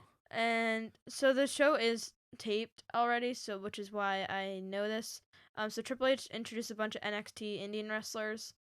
So Michael Cole is joined on commentary by Corey Grace and Shiraz Ali. Mm-hmm. NXT champion Finn Balor defeats Guru Raj after hitting the coup de grace in the 1916. Post-match, they shake hands. WWE champion Drew McIntyre is announced as teaming with Indus Sher to take on Jinder Mahal and Bollywood Boys as main event. So those guys are reuniting. Do you know when this was recorded? I'm not sure. These guys traveling over to India during COVID? No, it's actually in the CWC. Oh, okay. Yeah. Rey Mysterio, Ricochet, Dilsher, Shanky. I think Shanky's kind of funny. Mm-hmm. Giant Zanjeer defeat King Corbin, Cesaro, now babyface Shinsuke Nakamura. So maybe this is taped before he turned babyface. Right, and probably. Dolph Ziggler. So or you could have replaced Nakamura with Bobby Roode, I guess, but whatever. Yeah. And then we have AJ Styles defeated Jeet Rama with assistance from Omos. Charlotte Flair and Serena Sandhu defeat Bayley and Natalya. Good old Ric Natalya. Flair comes out to introduce the main event, but it's cut off by the heels. And Drew McIntyre and Indus Sher come out then, and then they beat Mahal and the Bollywood Boys. Cool. And it ends with Drew McIntyre and Triple H posing with a bunch of people. I might actually still check it out. I'm not someone that's bothered by if we can spoilers find too it. much. Like, even if I know who wins everything, it doesn't, I mean, it's wrestling, right? I know it's predetermined already, and normally I can pretty much guess who's going to win anyways. So I might still check it out just to see some of these. Any wrestlers I haven't seen, right? I'm always interested to check out. So I may check it out if I have time. Who knows? Mm-hmm. A lot of wrestling these days, but a lot of time locked at home. So, That's true. right. All right. So you want me to talk about Impact Wrestling this week? Not really, because I don't want to hear about it, but sure. Why are you so anti-Impact? 'Cause Anyways, they're not great. so Hard to Kill highlight package starts the show, and then we go to footage from after the show with Callis congratulating his team and leading them out of the room before he comes back alone and speaks to the camera. We get to see the behind the scenes of the guiding hand and Kenny Omega. They are already planning what's next, but he's taking a hiatus and heading to Jacksonville, but he will be back. So it sounds like he's heading to AEW for a while and that the storyline may slow down for a bit, ? But anyways, we'll see. So we get Eric Young in the opener with Violent by Design teammates with him versus Rhino accompanied by Cousin Jake. My first thing is, God, it is nice to not hear Josh or Madison's voice on Impact. I noticed right away. And oh yeah, Rhino has the Call Your Shot Cup, which I'd completely forgotten about, right? And is waiting for Heath to return so he can go after the tag championships. And this is the first time I remember him bringing the cup with him, and I'm wondering if that means Why are their cups so small? I know. I wonder if this means Heath is close to returning, because they've sort of let us completely forget about it, and now we're getting a reminder, right? So it feels like maybe he's did completely close. forget about Me it. too, and I watch every week. We get a distraction by Diener as Doring attacks Rhino's leg. Eric Young then applies a submission to the injured leg, and Rhino quickly taps. Young refuses to break the hold. Obviously, we get the old classic leg in a chair, stomp the chair repeatedly as no one comes to help, and Stryker suggests the locker room is afraid of the Violent by Design. This was a basic match to have this faction take out Rhino to further show how violent they are. Nothing special, and I think this is... And maybe then he'll return with Heath. Maybe, and I think this is... Yeah, that would probably make sense, right? And I think this is one of the better uses of Rhino. Just, he gets beat up by a violent faction. Perfect, right? I don't need him getting much more of a role than that. We then have D'Lo and Stryker discussing the main event from Hard to Kill, and D'Lo can't wait to see where the feud between Moose and Rich Swann goes. We get footage from Moose after Hard to Kill, where he's asked a question, but instead, I like this as well, he attacks Swann and says that he promised that between the bells he would be loyal, but now that's over. And current Rich Swann comes on, so it now cuts to current time, and he says that he'll give a chance to prove he deserves a shot tonight. So I'm liking this build with Moose and Swann. I'll be really happy if Swann loses the title. It's Moose's time, I think, right now. This feud works despite Rich Swann and not because of him, in my opinion. I know I'm kind of mean to Rich Swann on this show. I just think he's being like overbooked. Like he shouldn't, I don't know, he's beyond his station. I feel like he's a fine cruiserweight or, you know, upper mid-card guy, but to be the champion and face of your company, I just don't see it. But anyways, hopefully that's going to end shortly. We then, so I really like Moose, like reminding us, I said during the bell, right? And after that, I'm just going to attack you because I'm a heel again. So I thought that was cool. Then we get AC Romero talks to Dreamer and explains his theory that someone sprayed Larry with ring rust cologne to turn him into Larry D to have him shoot Bravo. So basically, and I can't believe I sigh because I have to explain this to people because they don't watch it. The Taya. Yeah. Right? There's this cologne that turns Larry D into Lawrence, where he's this suave and sophisticated guy. So the theory is someone sprayed that and he turned into Lawrence and was set up to shoot Bravo. And I don't care, and I hate that I'm even explaining it to you. So if you remember, Jack, AC is a fingerprint specialist, member from Wrestler's Court that you watched and regret ever having seen. Yes. But you did see it. So remember, he's a fingerprint specialist because Dreamer said he is, I guess. And only what Dreamer says goes. And only one set of fingerprints is on both the bottle of cologne and the gun. And the segment is over. And it's a cliffhanger that nobody could possibly care about. Please make this story end. You have new eyes on your product from AEW in theory, and this is what you want to show them. I don't think it should be. But anyways. Especially when AEW fans are probably used to good storytelling. Right? Like this is Impact's comedy, right? It can't be subtle. It can't just be your character says some funny things but then is actually a badass. No, it's got to be ridiculously over the top. But anyways, it's not for me. Maybe people love it. Good, but nobody else really reviews Impact as far as I can tell, so whatever. I'm the one doing it. I didn't like it. You're the one taking the That's right. toll here. So the Good Brothers come to the ring to speak. So they made history again. They proved again that they are the draw. And I was like, wait, that's Sammy's nickname you're stomping all over. Then he just got it. Anyways, they do their obnoxious shtick well decked out in all their merch until Sabin interrupts. He gets mocked for having no partner. Sabin says he found one, and James Storm comes out with a microphone. I don't get why they're a team. Because, they teamed before, but, I think that was also random. I think it's out of respect for the major battles they've had in the past. I guess. Remember, I told you, go watch their best of 5, I think, back Remember, I told the you, early I aughts. don't know how to find it. It was awesome. I'm Anyways, just kidding. I don't think I told you that. Storm puts over Sabin, then does his shtick and speaks so much better than Sabin, right? So I'm really glad they gave the mic to Storm here.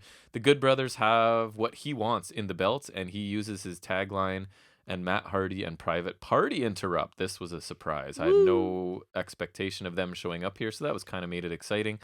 Even though they're not my favorite group in AEW, it's just different and fresh matchups and things, right? Hardy talks about making Private Party the second best tag team of all time, obviously after himself, and he promotes their match on AEW this week. He brought Private Party to Impact for a warm-up match, again sort of implying that Impact is the lesser promotion, and this is where you can go to get a warm-up match. He'll take 50% of this match because it's technically a third party coming to Impact. He does creative math and calls himself Big Money Matt, so officially referred to himself by that gimmick name. He refuses to let anyone speak to his team. They can only speak to him. He and Jeff never lost the tag team belts in Impact, and then he rips the Impact what's the deal booking. with that? So, do you know what happened to them? He said it was something about like a time warp or something. I think it was just... They were feuding with Decay, so it could be something weird. I'm sure it was. You know Rosemary. I don't remember. You know specifically. Rosemary with the interportal. Yes, all her thing. dimensions and whatnot. So Yeah. it's probably something to do with that. Private Party will face Sabin and Storm, and if they win, they get a shot at the Good Brothers. He instructs Private Party to win by any means necessary. And I kind of liked seeing Private Party here. They need more polish, right? And they can treat this as like a minor league promotion, which they have been so far. So you can go and get some seasoning there away from AEW TV, right? You can get some experience against some other people and other teams without many people seeing you in case you don't do well on Impact. We then get a Cardona interview, and he's a babyface, and he doesn't have a chip on his shoulder. He's not there to prove anyone wrong. He's there to prove himself and his friends right. It was short. It reminds us he's here, I guess, and he's a babyface, so I was okay with it. It wasn't great. We get a recap of the Knockouts Tag Tournament, which, as I've talked about, was underwhelming for me. We then get Caleb and Tennille backstage talking briefly with Fire and Flava. I feel weird saying it. I know. It's just Fire and Flava seem to be looking for money to fund so they're gonna have their celebration next week. So it's basically they're obsessed with money and they're trying to find ways to earn more money, which I'm okay with. Swinger, Falaba, and Myers make an appearance, and somehow we are still talking about this roll of money. And somehow the Knockouts champs are tangled up in it, and when do you think it's over? I don't like it. I don't like these two being dragged down by this stupidity. They are stars now with belts. Like, treat them properly. Anyways, Falaba and Myers now have issues and will settle it in the ring. And I just have get Hogan and Steels away from this crap, please. So they were doing sort of their usual thing here. They had little spots where they were entertaining, but it wasn't as good as normal for them.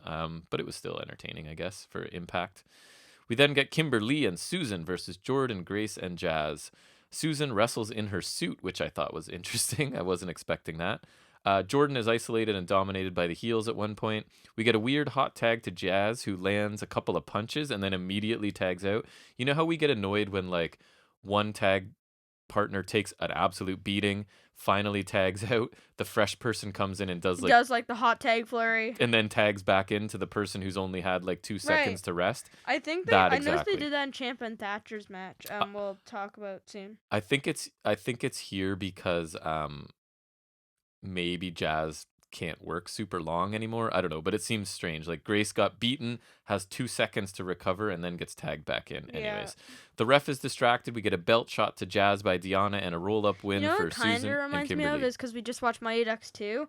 Yeah. Is Because so Goldberg, the goalie, Yeah. he gets taken out for the girl goalie, and then she does something, and then she's out of the game, so Yep. then he's like back in. Right back in. Right, so kind of similar to that. That's right, people. I'm making a Mighty Ducks reference. That was movie night last night. Do we know Woo. what tonight's movie Think is? Mighty Ducks 3. Nice. I think that's where the drop off is. We'll see though. Mm. But anyways, so this match was not good, I didn't think. There was some awkwardness in multiple spots here where people seemed confused. There was one decent flurry by Jordan Grace, who I generally love, but it was not enough to make this a good match, so it was somewhat disappointing. Jazz is kind of old now, so... She is. And she used to be awesome, but now I haven't seen much from her. It's now been, 3 matches I've seen, and I haven't seen her do much impressive. We then get Taya, probably her last promo interview, whatever, here in Impact. She's asked what's next for her. She's going to play dirty since Deanna and her crew are. Johnny Bravo interrupts and accuses her of something. I don't even care at this point. Johnny Bravo comes in, my eyes glaze over a little bit. Dreamer shows up and says that Taya's prints were on the gun and the cologne, so she set up Larry D. And then Taya just freely admits it. Yeah. And her only regret is that Bravo didn't die, which I thought was kind of funny. Police take her away, and I said, what, she doesn't get a match for her freedom? This is a sexist company where if you're a man and you're accused of murder, you get a match for your freedom. But if you're a woman, you're going straight to jail. Inconsistent. Didn't like it. But anyways, I'm half joking, but it's stupid either way. Dreamer says, this is all finally over, and I have yes, please. But as the police drag Taya away, Rosemary interrupts and tells the police to leave, and they do. So then she gets to... So she gets to have this little quick conversation with Taya before she's taken away for murdering or attempted murder. Let police just give her a minute, to wrap up things before they take her away. So Taya apologizes and she cries. She couldn't let She just said her only regret was that he doesn't die, and now she's being sad about it. Only other regret now. She just couldn't let Rosemary marry Bravo, and her biggest accomplishment has been having Rosemary as a friend. What? That's dumb. They hug, and the police come back and take her away. Crazy Steve shows up at the end and is excited by this. If this is how Taya is written off the show due to contract issues, I feel really badly for her. She does, and I'm pretty positive that's exactly what this is. She deserves better. This was really bad, and for this to be the last storylines that Wrestle House. This will be your lasting memory of Taya Valkyrie and Impact. I hope not. This was really bad. Dreamer did say it was over, so fingers crossed for that. Impact really needs. Yeah, but you can't believe Tommy Dreamer. He's giving people matches for their freedom. Impact really needs to rethink how they do their comedy angles. Because these stories really drag down the overall product and just make it seem like second rate to me. Like this is I don't know. Their comedy stuff is awful and needs to just be fixed somehow, some way. Hire me, I'll do it for you. I don't know. We did do some pretty nice fantasy booking earlier. We then get another paid announcement from AEW, but it's just Shivani to start this week, who then tosses to Tony Khan, who is actually there with Jerry Lynn. So I don't know if you know Jerry Lynn. Yeah. You should go and watch ECW guy. You should go and watch some of his greatest matches. TNA boy. What a worker that guy was. Anyways. Yeah, in TNA. Amazing. More so, I was more impressed in ECW. But so Tony and Jerry will be watching closely since Matt Hardy and Private Party are there. He puts over Private Party and this Wednesday's Dynamite lineup. Tony cannot out-Carney Impact because he's not a Carney. He's a nice guy. But he sent Matt Hardy, who is a Carney, so that was kind of funny, I thought. Tony then shows us he came with $200 bills to pay for his ad time this week and next week. Again, just going back to this Impact is second rate, and you only need $100 to book time on their show. He and Lynn head out to watch the show and watch the matches from ringside. It wasn't as funny as previous weeks, and Jerry Lynn does virtually nothing here. I was wondering why he's included, but we'll learn when we get to the end of this show why he's there. So decent, not as funny as previous Tony Khan appearances on the show. Rich Swann heads to the ring to speak, which is never a good idea in my opinion, but anyways. Matt and D'Lo disagree about the intentions of AEW. D'Lo says they're at Impact to wreck shop, and Stryker disagrees. Swann speaks, and I'm instantly disinterested. Nothing he says sounds sincere to me, but he's trying, I guess. Moose has been a thorn in his side, and now he has time to pay attention to Moose, and he calls him out. Moose comes out and warns Swann not to make emotional decisions and anger him. Swann mocks him and says he's ready to fight now. Moose says They will fight on his time, not Swan's, the classic heel move, right? Swan eventually strikes first, and they brawl briefly, with Swan getting the upper hand, culminating in a Phoenix splash, and he leaves Moose flustered. I surprisingly like this feud so far. They sort of complement each other well, I think. One is awesome in the ring and only decent as a character, and the other one is strong in character and has improved a lot in the ring. And I'm obviously hoping that Moose takes this title eventually from Swan, but I'm more interested in this feud than I thought I would, not because of Moose, but because of Swan. Yeah, I'm kind of into it actually. Mostly just Moose is interesting to me right now, especially he won you over, right, in the main event of the Hard to Kill, so we'll see where it goes. That was just insane. Yes. So Rohit is talking to Scott D'Amore backstage, and TJP, this you might enjoy, Jackson. TJP walks up with the X Division title over his shoulder. And I said TJP because it's TJP. He's not manic. He's not wearing makeup. It's just TJP with the belt. And Rohit is obviously upset about this. So he wants a title shot for being cheated out of his title. And I put he has a point, right? D'Amore grants him a match in 2 weeks and in his smart alecky way, and Rohit is satisfied. Rohit leaves, and D'Amore tells TJP it's a non-title. Do you think I should have told him it's a non-title match, right? So, like, are they heel? Because, like, he's getting privileges. Right? So I love Rohit, but I'm tired of this story with the same characters for months. Technically here, we talked about it. Rohit is correct, and TJP and D'Amore, a Rohit's in the right. A babyface wrestler and a babyface boss, conspired to have him lose the X Division Championship. So I'm not a fan of the storytelling personally, just because it's like I sympathize with Rohit, and I don't know why I wouldn't. Like he had a stipulation where TJP cannot wrestle for the title as long as Rohit has it. D'Amore literally counseled TJP into just becoming manic to win, and then as soon as he does win, they just give up the ruse and are like, "Yep, we screwed you over. It's TJP," even though we all knew the whole time. So I don't get it, right? Like I am firmly in the camp of the heel in this. Like I agree with Rohit, right? Like I don't know. Yeah, like it does not make sense to me in any way. It doesn't make sense.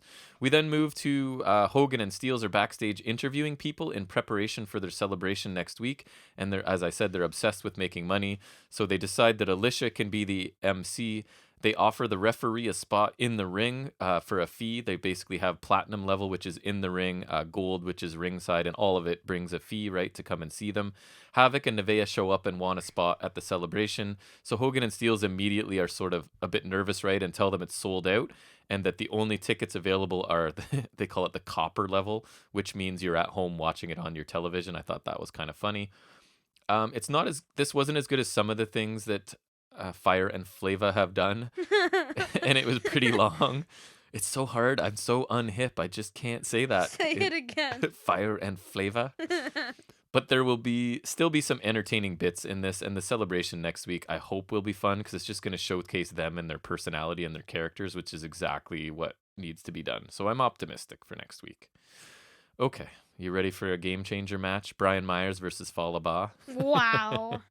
This is the match, my first note I said, where I really noticed the upgrade in the commentary. Stryker, imagine this, is calling moves. I don't know where he thought that a commentator can call moves in this day and age because almost nobody does, but he did. Thank you. And then D'Lo was sort of offering analysis on the dynamic between a really big guy in Falaba facing a somewhat smaller guy. So between this and the mostly appropriate crowd noise that they've kept since Hard to Kill, I actually think the presentation of Impact has been upgraded somewhat significantly, right? You've got better commentary and you've got like a non-sort of invasive but present crowd noise, which I actually like. So Ba does his no finger wave thing and pokes Myers in the eye accidentally. Myers oversells it and draws the attention of the ref to come and check on his eye, where he does like a mule kick, I think it was low blow to Ba, and then he hits his clothesline for the win. Decent short match with a very classic heel finish, but a maybe better than average clothesline for a finisher. Like, come on, Brian Myers, I try to support you on this show, but you make it hard. Like, you've got to find either that clothesline has to get to the level where it looks deadly like JBL's, or you got to find a new finisher. Or Walter. Yes, right? Or something new. So not great. We get Ace Austin, my boy, cuts one of the better promos I've seen him have in quite a while. One of the highlights of the show for me, calling out Matt Cardona, Impact Wrestling, and Josh Alexander all at once. He calls Alexander boring and implies that he was carried by Paige. Cardona thinks he's a big deal, but he like this. He said, "You were paid by your last company to not wrestle." So I think he meant his second last company because that was WWE reference. And I thought that was a good comment. Josh Alexander comes in and he's super angry and cuts a strong promo as well. And man, I would love for these two to have an extended program, right? If you had Ace Austin, Josh Alexander in some sort of program, I would be cool with that. Fulton eventually attacks Alexander from behind, and Cardona makes an appearance to make the save. We find out later that this is now a tag match for next week. So I really hope this isn't just a Cardona is now in for Page and he's going to be tagging with Alexander. Because while I think Cardona is a nice fit for Impact, I still don't really like him, and I don't want him tangled up with characters that I really enjoy. So I was pumped when I first thought this was leading to Austin Alexander, and I guess it still could. But selfishly, I just don't want Cardona involved with talent that I really enjoy. Because, I mean, there's only one result, right? So That's right. Recap of the barbed wire match from Hard to Kill. Yawn, I put there. Yay! Right. How dare you not be excited? Eddie Edwards is checked out by the doctor backstage, I guess, from that match. And this I kind of thought funny because he's basically being checked out after this grueling, bloody, violent match. And Myers walks by overselling his eye injury still. And he basically wants the doctor to stop what he's doing and deal with him instead of Eddie Edwards. So obviously things escalate quickly. And Myers says that Edwards is basically a backyard wrestler now, which I thought was kind of funny. And a match is agreed for next week, I think. So I thought this was a quick, realistic way for people to develop heat, right? Like, I want the doctor's attention because I'm more hurt than you, and just basically simple little build there, and I thought it was okay. Main event time. Beer Guns versus Private Party. So what? The beer? Okay. Beer Money and Motor City Machine Guns. Okay, that is weird. Right? Jerry Lynn, who was at ringside with Tony Khan, basically interferes, and I have P and P, so it's going to go Pride and Powerful. Private Party hit the gin and juice. It'd be Proud and Powerful, so that's not even right either. No. Hit the gin and juice to Sabin for the win. I thought this was a fun match and a good main event for Impact. Like, again, if this were the main event of Dynamite, I would have been like, eh. But for Impact, it's good. And the freshness of people I haven't seen wrestle each other adds points always for me. James Storm needs to be signed somewhere. Maybe he is signed to Impact now. He's good in the ring. And he's better on the mic than almost everybody in the company. Because he was in NWA, right? Yeah. And he's really good. I just don't, good character, good on the mic, good in the ring. He just needs, and he's not so old that he's lost a step, I don't think, right? Like, I still find him entertaining. So he needs a job somewhere. Overall, I kind of enjoyed this show. Hardy and Private Party was a pleasant surprise for sure. The interaction between Austin and Alexander I thought was really interesting, and I liked the furthering of the Moose Swan storyline. The wrestling was fine. The Bravo storyline was the only really bad thing on the show. So I'm going to give it, I actually hadn't rated it at this point. I will give it, I think this week I'd say a B-. Like, it was okay, but not anything you needed to rush out and see. Yes. Nice. Sorry, I yawned. That's okay. That's you. This is the point where you get bored because you just listen to me talk about stuff you didn't watch, but that's okay. I actually slept in today, so good. What time did you get up? 9-ish. Wow, that is a sleep in for you. So the last thing we wanted to talk about before we move into your figuring it out segment, I think, was 205 Live, right? I'm actually excited for figuring it out. Because we are completists, or I am, for NXT. So when there's NXT stuff going on 205, I have to watch it because I am obligated by myself. That's right. Do you want to talk about it, or do you want me to talk about it? We didn't decide. Do you have notes? I do. Yeah, then. Okay. I don't. All right, so I will keep talking. So it starts out with, I'm not going to go about any of the other segments or anything, just the matches that are NXT, right? The rest I don't really care. So we get The Way, which is Was there even other segments? Not really. There's just an NXT recap at the beginning. Yeah, basically. So we get The Way, which is Indy Hartwell and Candice LeRae versus Gigi Dolan and Cora Jade. So Gigi Dolan is FKA Priscilla Kelly, right? Yep, and Cora Jade is Elena Black, I believe. Who I don't know. Me neither. We're told Jade is just 19, and I've seen Dolan, FKA Priscilla Kelly before. Kind of like her, actually. I just know she's affiliated with Darby Allin in some capacity. Dolan looked pretty good in the time she got with the flurry of kicks. She sort of, to steal a line from my favorite Josh Matthews, she sort of pops off the screen a little bit, right? Like, I thought she drew my attention a bit. You're quoting him. Do you miss him? He used to say that about Fire and Flavor. Do you miss him? I do not. Hartwell hits a belly-to-back suplex slam to Yeah, Jade for the I win. did like some backdrop slam. It looked okay. I put, really? And That's a finisher? Yeah, I wrote some of Dolan's kicks look sloppy, like the one pump kick. I just feel like she didn't cause remember how you used to always say Tessa Blanchard was like she had good speed? I don't think Dolan had that on Tessa the kick. Blanchard, It now looked that a you little mention sloppy. that, you know who she is for me? What? Even though seems to be, by all accounts, a fairly horrible human being. She's Pac. She's female Pac, where everything just looks more aggressive and faster and better than everybody else. Or Omega. Right? So, yeah. Anyways, some of the kicks look sloppy, and Hartwell's end move didn't look effective enough for a finisher. I agree. LeRae and Hartwell need some tag finisher because they are one of the few legit teams in Right. the An Dusty actual Cup. tag team. Right. You You only got like 3, I think. You got them, Catanzaro and Carter, and then Kai and Gonzalez. Right. I I think. also thought Indy's finisher was a bit weak looking for a finisher. I don't think you can call that a finisher. They seem to be giving her like a basic power move set, right? She had a side slam, a delay vertical, and then that finishing Nothing too move. Impressive for me though. No, she needs further development. I think this is not a bad spot to do it, but I don't know does she fit the weight limit? No. I don't know. I'm sure she does. She's not over 205 pounds.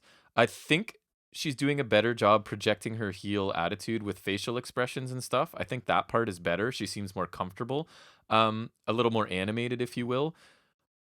But I feel like they're trying to treat her like she's more of a monster powerhouse than she really is. Like, she's not Raquel Gonzalez, right? But I feel like maybe that's how they're trying to present her, as she's this giant powerhouse. And she is bigger, and she looks bigger next to LeRae, but she's not Gonzalez to me anyways. Or even Rhea Ripley, I don't think. But we'll see where they go.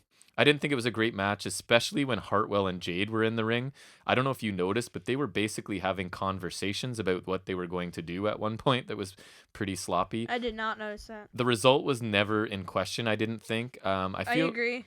I feel a bit bad for Candice, really, as the top of the women's division is stacked in NXT.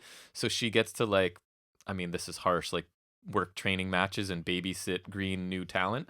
But maybe she doesn't mind, right? And they're probably really lucky to be working with her and hopefully learning from her because she's awesome. But it's just, there's not room for her anywhere else. So she's kind of working with all the newbies, right? At this point. I think Kai needs to be the next champion. I think. Imagine. I'd be on board for that. 100%.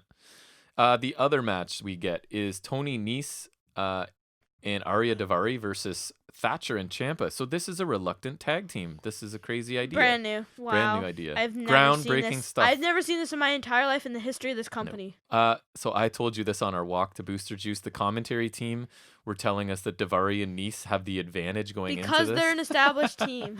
Still, that is I just laughable. laughed. Yeah. Thatcher dominates As with grappling and holds, then reluctantly tags Ciampa. And Ciampa's legs get targeted by the 205ers, is how I decided to call them. This match was only 8 minutes and had almost no professional wrestling moves until the very last couple minutes.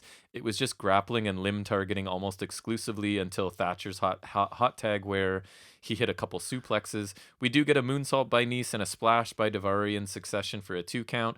And then Ciampa and Thatcher each take out a 205er as they come off the ropes. Ciampa hits the Willow's Bell and to Nese for the win. I just find that name amusing. The 205ers? Yes. So 8-minute match with one team that never had a chance and will likely never be on NXT. It was fine and no better than that, I thought. Nice. So yeah, it was fine. I mean, I liked it better than the women's match because I feel like the finish at least was yeah, I the think finisher. I did too, but it's, again, I didn't really Neither like of these either. matches were really impressive. Same with last week. Agree. It was just, it happened. So I think what you're saying I'm going to say about the show in general is barely worth the time it took to watch. Yeah, it's literally just so that we can talk. We watched it. And have the complete Dusty Classic stuff. Nothing really stood out from the 2 matches other than maybe the debut of Gigi Dolan, as I thought she looked okay in spots. I thought some of her kicks weren't great, but other than that, I feel like I do want to see more from her because I've seen her around, I don't know, PWI or something. She has some experience. I've heard of her, so hopefully she's okay. I've heard of her, so obviously there's something to her. Also, I was looking at new stuff. I didn't put it in my thing, but apparently Jason Jordan's working towards a return. Oh, yeah? So that's good. He's good. I think he's good. In American Alpha. Yeah, I loved American Alpha. I miss American Alpha. I remember, I think the first takeover I saw was Takeover Dallas because it was before WrestleMania 32. I remember them winning the tag titles. Just a legit awesome tag team where I both guys remember. could wrestle amazing. They would be awesome. And Imagine I would say bring them back to NXT. I think they never should have left. and 'cause- Gable actually developed into an entertaining, like he took that where he had the Ready, Willing, and Gable, which was the most pathetic thing, and he made it somehow work for him. Yeah, I was kind of like interesting. it just because it's kind of funny. But I don't know. I think they should come to NXT because I don't think they ever should have left. Fair enough. They would be great in the Dusty Classic and replace frickin' these reluctant teams. Reluctant tag teams, brilliant idea. Well, that brings us to the end of 205 Live and all actual wrestling shows and talk, I think, correct? Yeah, because I'm going to talk about a show and figuring it out. We're going to transition into our final segment every week, and that's where Jack takes a few minutes to tell us everything new in the world of wrestling action figures. So it is time for Figuring It Out with Jack. Yes, this is my segment. It is. All right, So I did find this thing just on Instagram earlier today. It's kind of interesting. Check this out. It's like a Champion Cody thing. Oh, nice. So he comes with the TNT title. This is going to be a 6-figure. So It's six that's figure. nice. Oh yeah, who made a comment about that I thought was funny? I don't know. Oh, Britt Baker. Britt Baker. Yeah, it's like she's I'm so wondering- thankful that Cody has another figure or something. She was Yeah. worried about it, right? Before anyone else has one, he has 70. Yeah.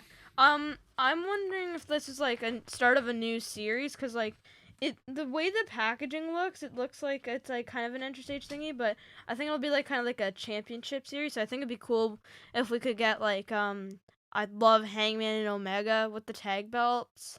Even if they're separate figures, I'd just love to get that. I do want to get the tag belts. I don't want the women's belt ever though. But I think maybe a Mox with actually no, they already did Mox with the AEW belt, so maybe Omega with the AEW belt. That might be a little too recent, but I don't know. So this is the start of some champion series. It looks quite interesting. So I mean, I'm interested to see where this goes, but it's not like anything like it hasn't actually been announced. So I just wanted to mention that quick. But AEW Unrivaled 4 has been announced. Or revealed at least. The series will include Cody Rhodes, Kenny Omega, Matt Hardy, Sam Guevara, Santana, and Ortiz, which is pretty nice. Kenny Omega, now including this leaked image, has 6 figures. He has Series 1 Chase, a Basic Ring UK exclusive, Blood Brothers 2-pack ringside exclusive, Series 4, and probably this Champion Cody. And at least this is only Kenny's 3rd. Kenny Omega's looks pretty cool. You know, like the attire he wore a lot when he was teaming with Hangman. Yep. It's that. And Cody's actually, I just found a leaked image of. Actually, I'll show you that. I get that they're the big stars, but for them to Interchangeable have head. so many figures before other people have Kenny one, it's only his 3rd, and he is the champion right now, so it might be good timing. But Cody, the fact that like if this champion one's to be released soon, he'll have 6 figures out already in the first 4 series. That's just a lot. That's It seems crazy. like overkill, but who this knows? looks. I'm really excited for Proud and Powerful and Sammy Guevara, honestly. For sure. And even AEW Matt Hardy could be useful for me. So I don't know. Overall, this series could be good. I would get another Cody. So I'm just mad that it's not like someone more useful to me. Right. And so Jazzwares exec Jeremy Padawer, who's like one of the guys on the AEW scene right now. Yeah. Or like AEW team. He announces the AEW Unmatched series. It'll be the same as Unrivaled, but it'll just feature more talent so that they can go deeper into the roster more quicker. I think the series will alternate every other month. Cool. So that should be cool. I'm definitely excited for that. WWE Championship Showdown 2-pack Series 3 have been revealed. We got Fiend and Daniel Bryan, not from Royal Rumble 2020, but Survivor Series 2019, so whatever. The Giant vs. Ric Flair from Nitro, April 29th, 1996. And Kane vs. Edge from SmackDown, January 7th, 2011. Nothing too remarkable here. The Fiend is just a re-release. Giant and Ric Flair both look not good. Kane and Edge are whatever, and Daniel Bryan looks fine. So nothing really interesting there, but Elite 84 has been revealed, and I like this. Jeff Hardy, woo, with blue face paint. You already know, that's sick. Sheamus, based on his 2020 return, I actually really like the head scan. It's the same as the basic one, but it looks like spot on. Nice. Rhea Ripley with their blonde hair doesn't look good, but that's just because her hair sucks, so that's not Mattel's fault. Angel Garza in the light blue looks amazing. He's got the pants and they velcro down the side, so yeah, you can rip them off, which is awesome. That makes sense. Buddy Murphy in his Monday Night Disciple attire looks good despite it being an outdated attire now. Right. And Roman Reigns, the frickin' tribal chief, head of the table, Roman Reigns. With the back tattoo. I'm not even sure. They haven't shown it fully, but I'm hoping they better have the back tattoo because that looks sick. But this is exactly what I want. I wanted face paint Jeff Hardy. I wanted tribal chief Roman Reigns. So I might have to. My planning order right now, depending on the money I have, Jeff Hardy, Angel Garza, Roman Reigns, and Keith Lee. So clearly, someone in figure development's listening to the podcast, and right? the Chase variant's Jeff Hardy with red face paint. Hell yeah, we got 2 Jeff Hardys with face paint. Add them to the list of famous listeners of the FNS Wrestling podcast. And the normal Jeff Hardy has his updated back tattoo. Store exclusive is Zelina Vega, but I'm honestly not sure if that'll come out. Cool. Because, well, you already know the gist of it, but I really like the Hardy, the Garza, and the Roman Reigns, and Sounds like you do. Even Murphy and Sheamus are pretty good too. Like if I don't think I'll get Sheamus and Murphy right away, but if I were to see them in stores, like I would get them. You know what I mean? Yep. But like the Hardy, if you ever go into a store again. Right? Yeah. But Hardy and Reigns, more so Garza and Reigns, because I don't have Garza and the Roman Reigns is sick. But those 3 are my must gets. Cool. So I'm actually pretty happy with that series. That looks good. Yep. That's everything? That's all, but I was just really excited about that series. I like I said, I got exactly what I wanted from the series. 2 face paints, Tribal Chief Reigns, and Garza actually came with the pants. Like, I'm impressed that they were able to get that. Because we joke about it, right? Like, think they can have the pants. Same with, I would always say, like, are they going to make Orange Cassidy where he can put his hands in his pockets? They did. Right? Right? Like, I mean, it's smart when they do that. Yeah, and I'm just happy that they actually were able to do that. And his head skin also looks amazing, so I'm really excited for those. And even Ripley, if I were to see, I would probably get it because Rhea Ripley's pretty sick. So not a huge release, but stuff that you're excited about. I think that's probably one of like the better series as of late. Like just good. I don't think there's a single bad figure. The only thing I don't like about Rhea Ripley is her hair color, but that's not their fault. Like I said, you have a long history of that opinion on this podcast for sure. But yeah, so cool. AEW Revival 4 overall pretty good despite Cody's millionth figure, and so the 2 main series that have been revealed as of late, pretty sick. Nice. So that's it. I guess that brings us to the end of episode 27. Yep. So thank you to everybody that's made it this far. We're closing in on 4:30 here. We are. So this is a 3-hour episode by the time I get the outro in there and all the other little I guarantee you we're 3 hours and we're probably 10 times more interesting than Monday Night Raw. So I'm not saying that because we're good. I'm saying that because Raw's bad. I challenge anyone that has listened to this far into the podcast to contact us and say, yeah, I listened to all 3 hours of that thing. Yeah. I would be amazed and impressed. Do that and demand a shout out, and we will oblige. 100%. Yeah. Well, anyways, thank everybody or politely ask for one for joining us. We really appreciate it. We're hoping you're all safe and happy during this crazy pandemic times, and we look forward to meeting you back here next week, same time-ish, same place. And if wrestling does shut down, because that could happen, find stuff. Probably should happen. I have been saying I do want to do some just random things. Yep. We will keep content coming. Don't worry. Even if we if our usual thing has to stop, then we'll make do. Yeah, this is part of our routine now. We enjoy doing it. We're gonna keep doing it. Whether you listen, don't listen, become mega famous, 10 people listen to us, doesn't matter. I'm enjoying it. We're gonna keep doing it. Thanks everybody for checking us out. As long as we have time for it, I will do it for sure. Me too. And we hope to see you back here next week. Until then, take care. Peace out.